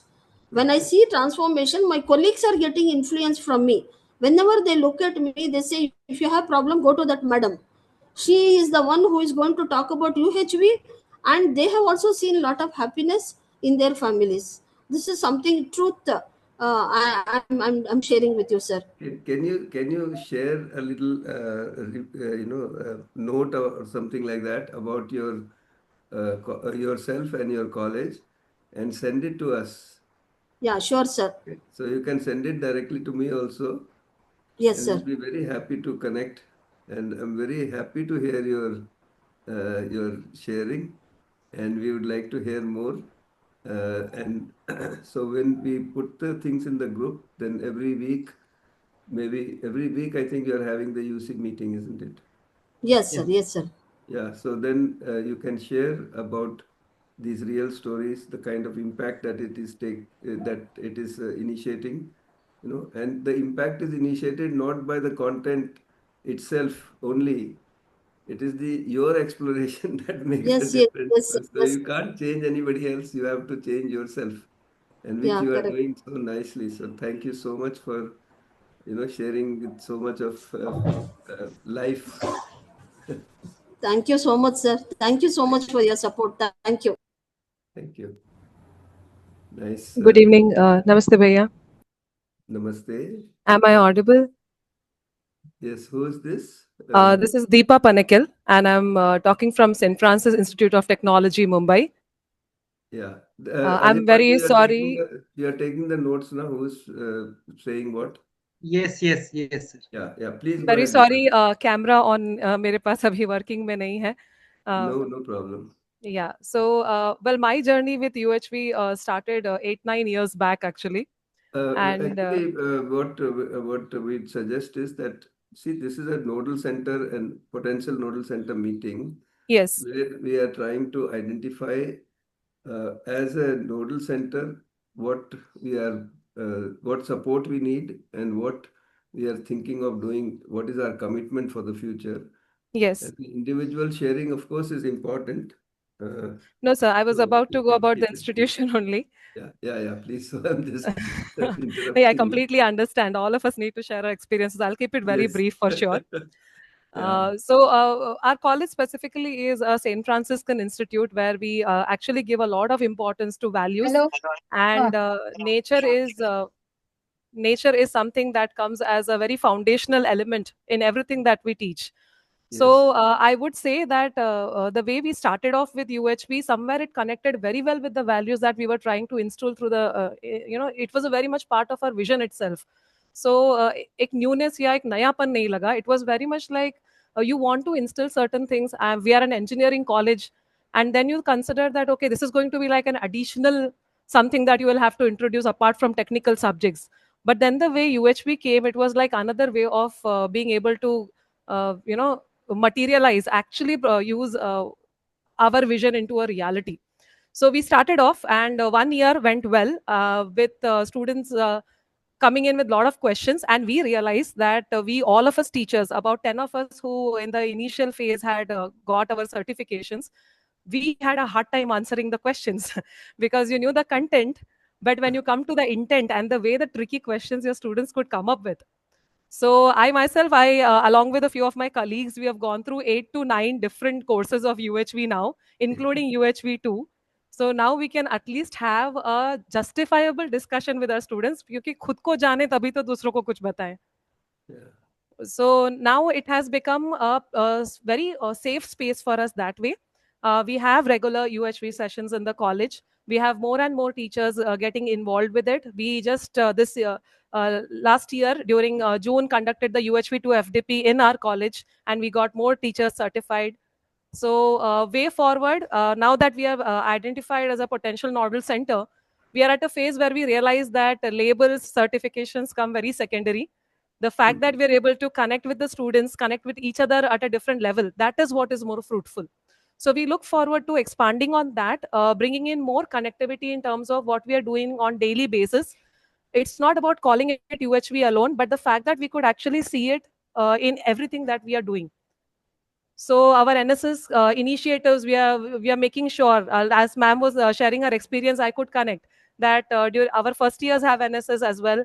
And in that, we are teaching them UHV as well. And we are very nicely able to bridge things with them. When I'm teaching them communication skills, I'm able to bridge that also very nicely, because end of the day, we realize that everything begins with self-awareness. ये पता हो कि कहाँ क्या करना है, what is the purpose, what exactly you want to invest your energies into, you do end up being more responsible about things. And that energy is a game changer completely for each one of us. So thank you very much for this. And I do believe each one of us who are connected with this, we are benefiting in leaps and bounds, something that cannot be expressed by a document. It has to be lived. It has to be experienced. So really indebted and grateful for this experience. Thank you, sir. Yeah, so we are going to have regional meetings of the volunteers. Sure, sir. We have already started those meetings. and some meetings have already been held, and we'll continue to have those meetings.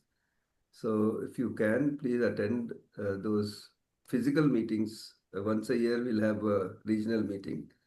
And of Sure, course, sir. you must be attending the weekly meeting. I'll be very So, honest, not regularly, but I've been trying to. yeah, so you can make that shift. Sure. So be regular, and wherever you can participate, do participate, and Sure, sir. share your experiences and take them to the other institutions that are around you. Okay. Sure, sir. Thank you so much, sir. The reward for work is physical facility, and the reward for behavior and education is a behavior. We are interacting Yes, sir. with other human beings. The reward for that interaction is happiness. Completely feeling it. Thank you so much, sir. Yeah, so good. So best wishes. Namaste ji, am I audible? Yeah, Dr. Aarti had raised her hand some time back, so we'll come back to you, Professor Shankar, immediately after Dr. Aarti. Yes, Dr. Aarti. Namaste Bhaiya, namaste to all. Glad to be here in this meeting today and feeling real gratitude for being chosen as the Nodal Center. And of course, the responsibility has grown on our shoulders to ensure the spread of UHV awareness. Today, I will just express the commitments on behalf of my institute. As far as UHV1 is concerned, we have already done it for 23 divisions, and next year we will do it for 25 divisions. And we had just 8 resource persons that time, and we will ensure by next year at least 16 of them are present, so that we did it in 4 parallel sessions, 4 sessions for 3 days. We plan to do 8 parallel sessions, and in just 2 sessions, we wish to finish UHV1. The motivation behind that is to ensure that more resource persons are getting developed, and at least 4 to 5 How many sessions resource are you doing in persons. UHV1? Sir, UHV1 is of 3 days, and because the strength is 1483, we had to do 4 parallel sessions for 2 weeks at a stretch. So every 3 days, there were 4 parallel sessions that were running. So that way we had to do it. But then I plan to, with our team, of course, there is Vinay Bhaiya to guide and Umesh Bhaiya to guide us. So with their support, with their guidance, we will ensure that more resource persons get developed so that the work becomes easier and we can have that buddy system. We are also planning to go for the buddy system. And of course, I wish to, with support of the team, I wish to have at least 50 active volunteers so that we can enrich student volunteers, I mean to say, so that the buddy system can be done from the next year. This year also, there was a great response from the first year students. And shortly, we will be starting with the weekly meetings of the students, online and offline both, so that they are in touch with the content. Some content will be shared and their concerns also will be tried to resolve. So once the student team grows, it becomes easier for us to actually percolate the concept throughout the institute. And we are also having a plan to go to one school and one college every month for the awareness program. So that if people are interested, we can collect them together and we can have some introductory 3 days FDP also for the faculty members. At present, we are only focusing on the faculty members in the schools and other colleges. Later, once the content is developed in Marathi or so, we may go for the students too at the school level. So I also wish to have at least 1 FDP in 4 months. So 3 FDPs in an year is what we plan. And as I said, 5 to 6 resource persons should develop from our institute is what I feel. And for that, Vinay Bhaiya is there to guide. We are planning for weekly sharing of the content in front of him so that our people develop as a resource person. So this is the commitment, Bhaiya, and I'm sure the mentors are there to guide, and every now and then, whenever we need help, we are going to seek for the help from all the mentors. Thank you so much. Yeah, we are all co-explorers. Okay. Yeah. But then being senior mentors, we look up to you for the help every now and then. And we feel fortunate, grateful for being helped whenever we need any help and whatever sort of help we require. Thank you. Very nice. Thank you so much for sharing. And I interrupted Professor Shankar sir, Professor Shankar Sehgal. Shankar Sehgal ji. Yes, Shankar Sehgal ji, namaste. नमस्ते भैया नमस्कार जी सभी को My name is Shankar Sehgal, University Coordinator from Punjab University, Chandigarh. It is one of the oldest university established in 1882 in India.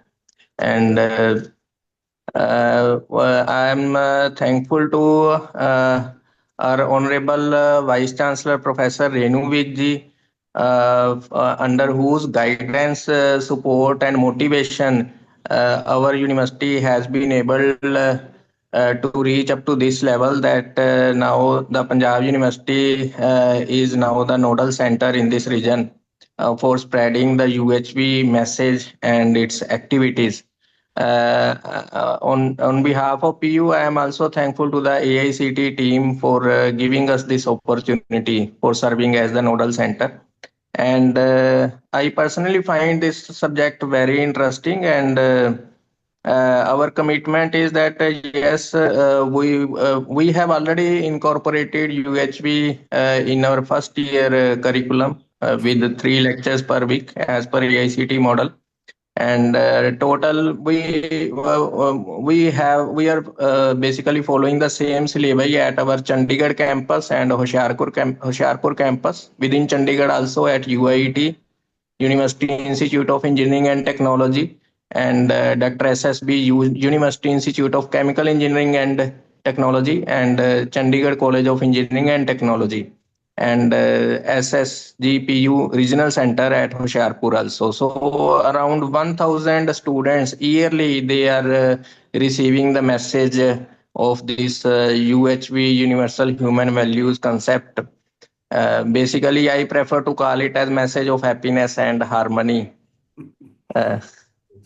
And regarding the need, yes, another impact, sorry, I forgot. Another impact we are planning that we can really serve as a hub for spreading this message, because even in the previous year, we have conducted one 3-day FDP, another 8 days FDP was conducted, wherein delegates from very nearby states, including Chandigarh, Punjab, Haryana, Himachal, Jammu and Kashmir, New Delhi, and surrounding regions, Uttar Pradesh, Uttarakhand, and Rajasthan. So many, we have a very far reach regarding the number of delegates which we received. The diversity, geolocational diversity was very much felt in that.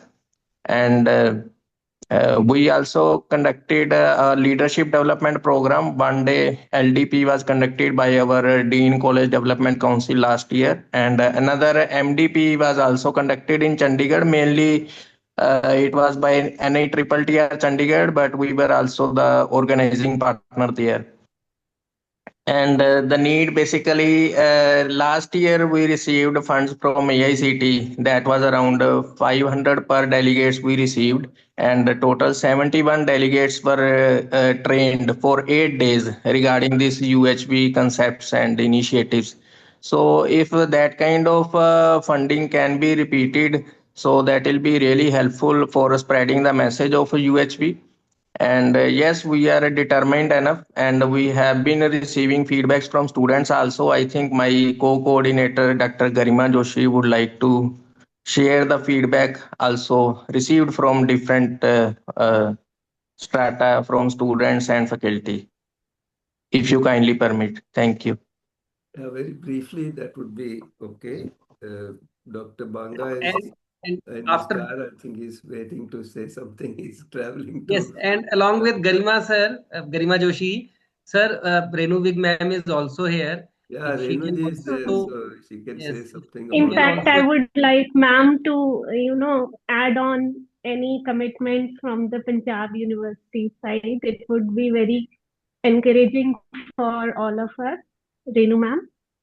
So, Dr. Garima can share the feedback because they have the feedback from the participants. But this UHV program started at the PU campus from 2023 only. So, we only have 3 years of experience with us. And now with the PU as the nodal center, we will try to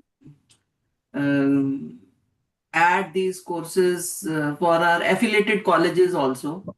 Already it is there in the engineering stream, it is already there in the affiliated college. Chandigarh College of Engineering and Technology is our affiliated college only. But then we have 200 affiliated colleges in Punjab, and we already have a vertical of value-added courses in our curriculum, so we can, have this universal human value courses also added in that vertical. So we can add these courses there so that they can be offered in the colleges also.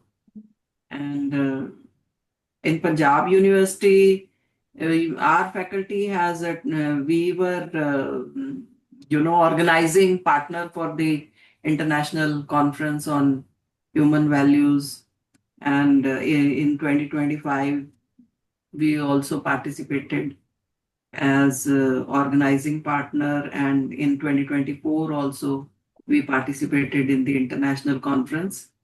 And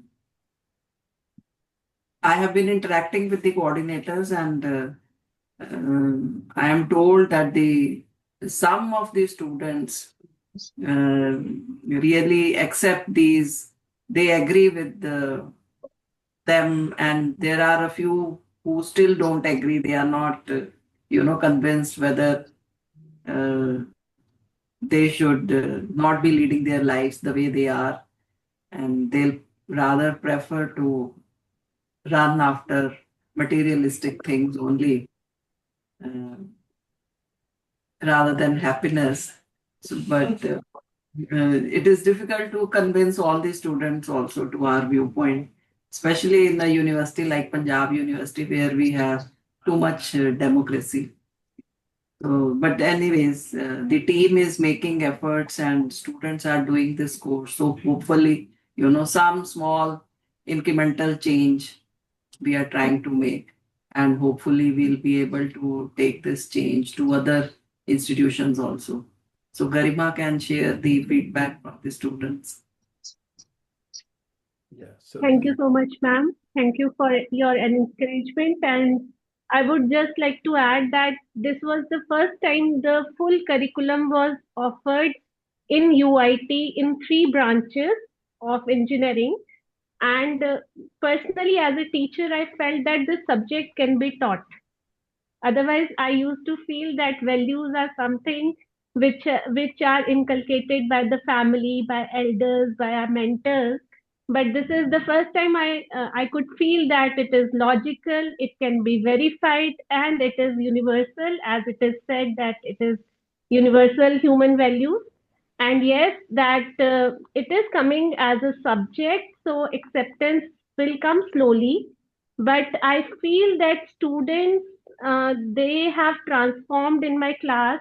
Like they thought that it will be a moral lecture she will be delivering.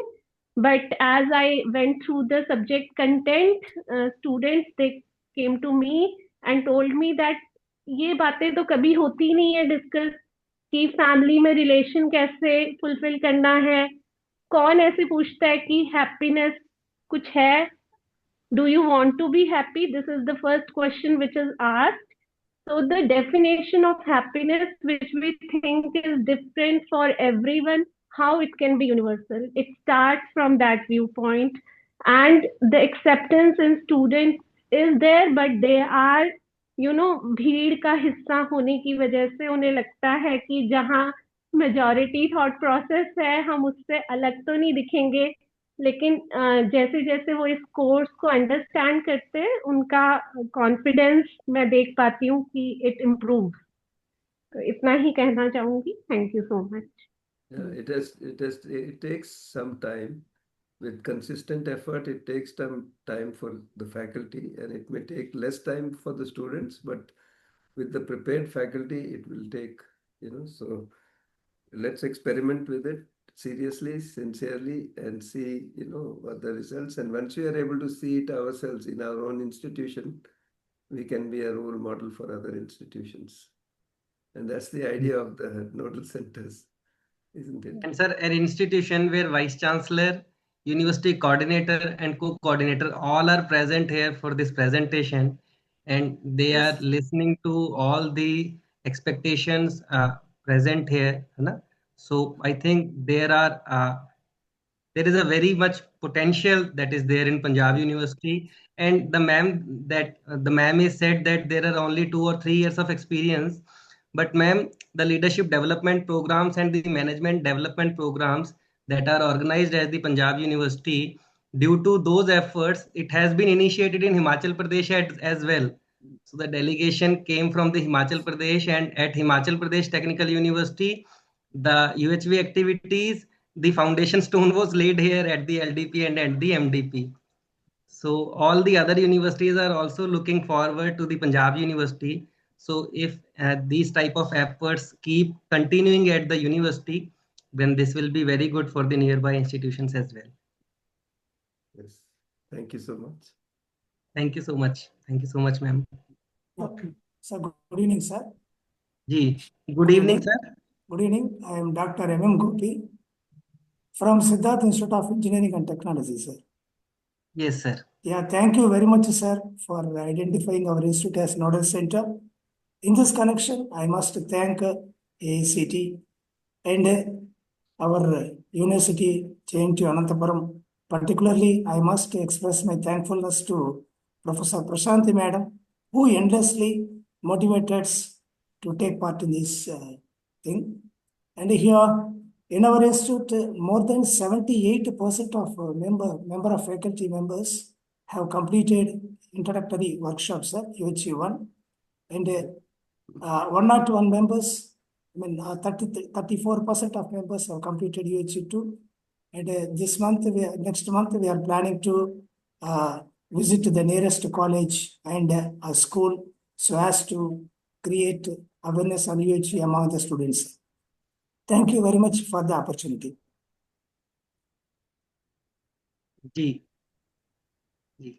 Thank you so much, sir. Thank you, sir. It's 6:14 now. We are 5:14, sir. 5:14. Yes. Sorry, 5:14. Yeah, 5:14. I'm looking at. So I think we are running out of time. But if some people want to share, we are going to be here for some more time. But officially, I think we can thank everyone for being here and officially close the session and keep it open unofficially. Rightfully said, sir. Rightfully said. So, Ajay Banga sir would like to say something. Yes, we can see Bangaji. Bangaji was very active during the conference also. Welcome, Bangaji. But before you, I think Ajay Palji wants to complete the formalities of closing the session officially. So that those who have other appointments, they can leave. Yes, sir. Yes, sir. So just let me briefly conclude in 1 to 2 minutes, then we can listen to Dr. Banga, sir. Yes. So on behalf of NCCIP and NCUHV, we thank all the 71 institutions who have participated in today's interaction meeting. And as per the records, more than 95% of the institutions have participated in the meeting. So we congratulate all the institutions, those who have been identified as the nodal centers and the potential nodal centers. So this is one place where we can appreciate all the good work and together can take the responsibility to develop our institutions and to handhold nearby institutions with the best of efforts we can. And with this, we will add all the institutions in a WhatsApp group where we can interact weekly in the meeting, which is named as University Coordinators Meeting, and we can share our experiences and detailed sharings there.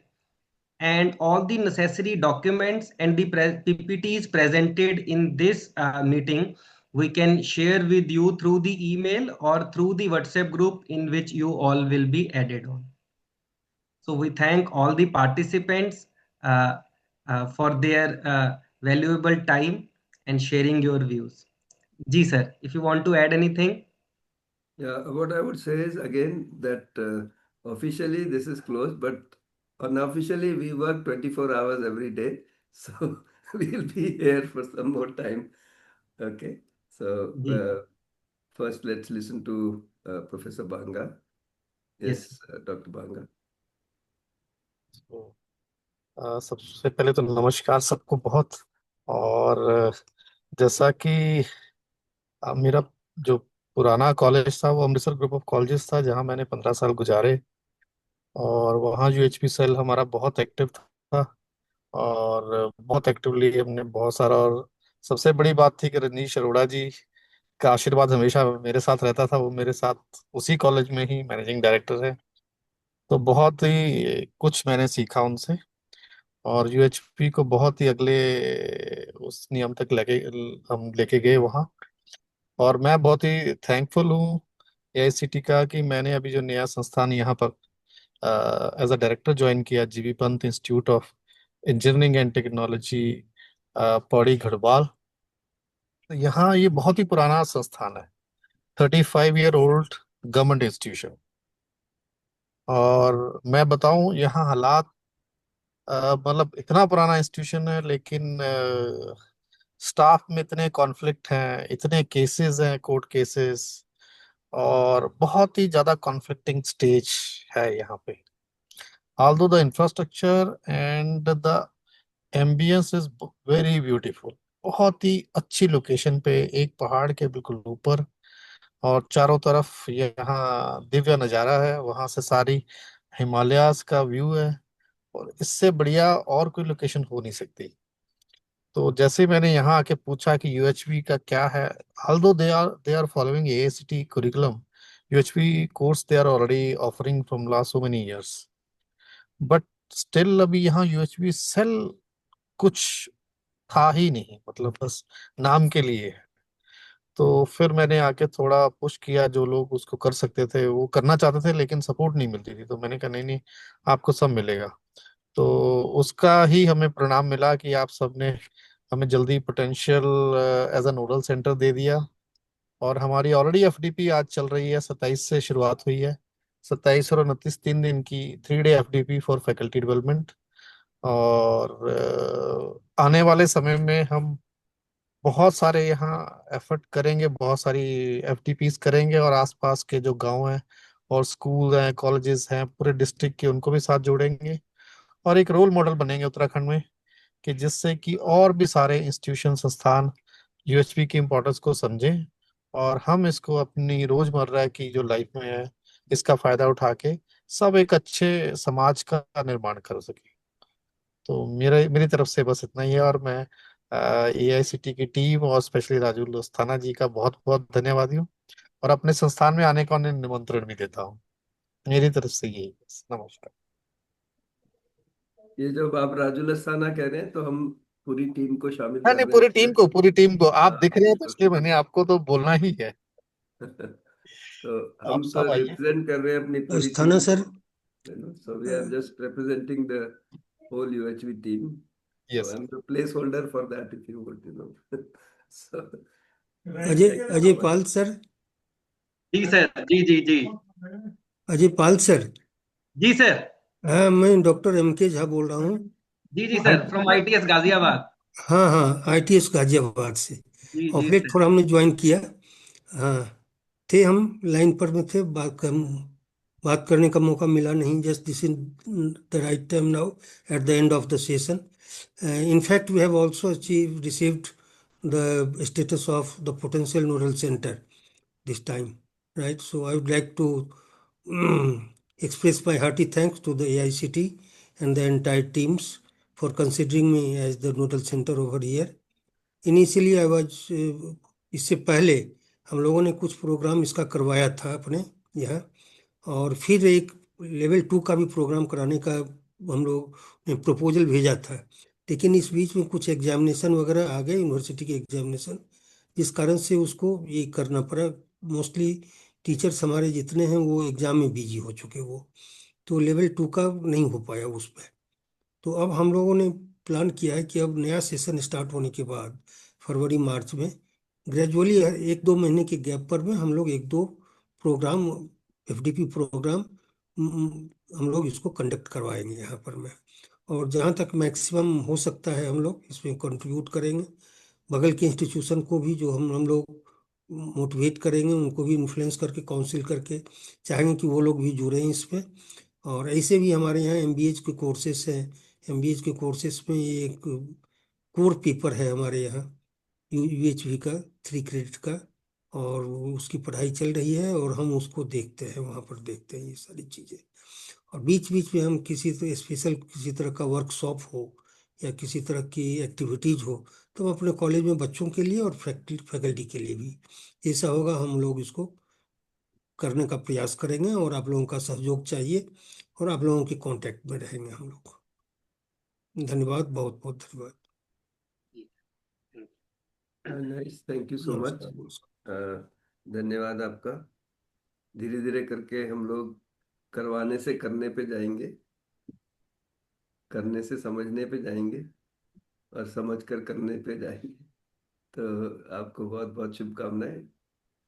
So I was saying that we will slowly move from getting things done to doing things, understanding the reality, and then doing with understanding. So best wishes to ITS and to everybody here. Thank you very much. Thank you very much, sir. Thank you. जी, नमस्कार. Namaste, namaste. Thank you, sir. If anyone wants to share, we are here. Or we can close the meeting. Yeah, now we can, I think, we have. We can take a group photograph before closing the meeting if you like. So everybody can switch on their videos. We can take a small photograph. Oh, I can see Dr. Ila Dedia from California also. Nice, Ila ji. Welcome.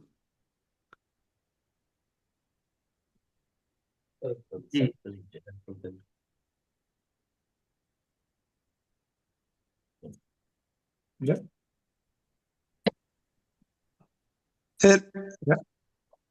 Hello, sir.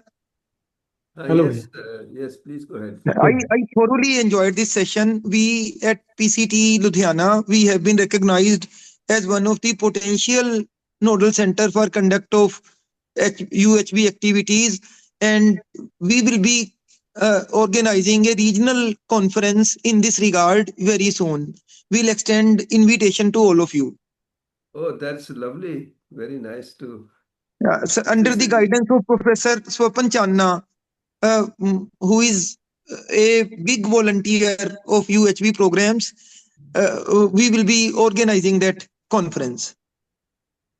Very nice. Bhaiya, namaste. From PDA College, Amrish Patil. Yes, Amrish ji. Namaste, bhaiya. Namaste. Bhaiya, it was nice to be in this gathering, and I was able to connect how, as a PDA or HK society, can go further in this societal connectivity. We are already been recognized as a nodal center. We take that responsibility to participate, and the handholding is there from the head of the institution, especially Dr. S.R. Hotti was there in the meeting, and also one representative from the society, especially Dr. Parmesh was there representing the society aspect. And now from PDA, we are going to other institutions like one degree college and other nursing college. We started to share the content. This is helping us. This is on a priority now to the society also. This has been happening there, and that was there from my side. And thanks for the opportunity once again. Namaste. Namaste, namaste. Thank you so much. Yeah. I can see Dr. Akbari Jahan's child. She is the next generation, isn't it? So you are preparing him or her for this. Namaste, sir. Ji. Yeah. Now that I'm back home, my kids are just, I'm completely encircled by them. Yeah.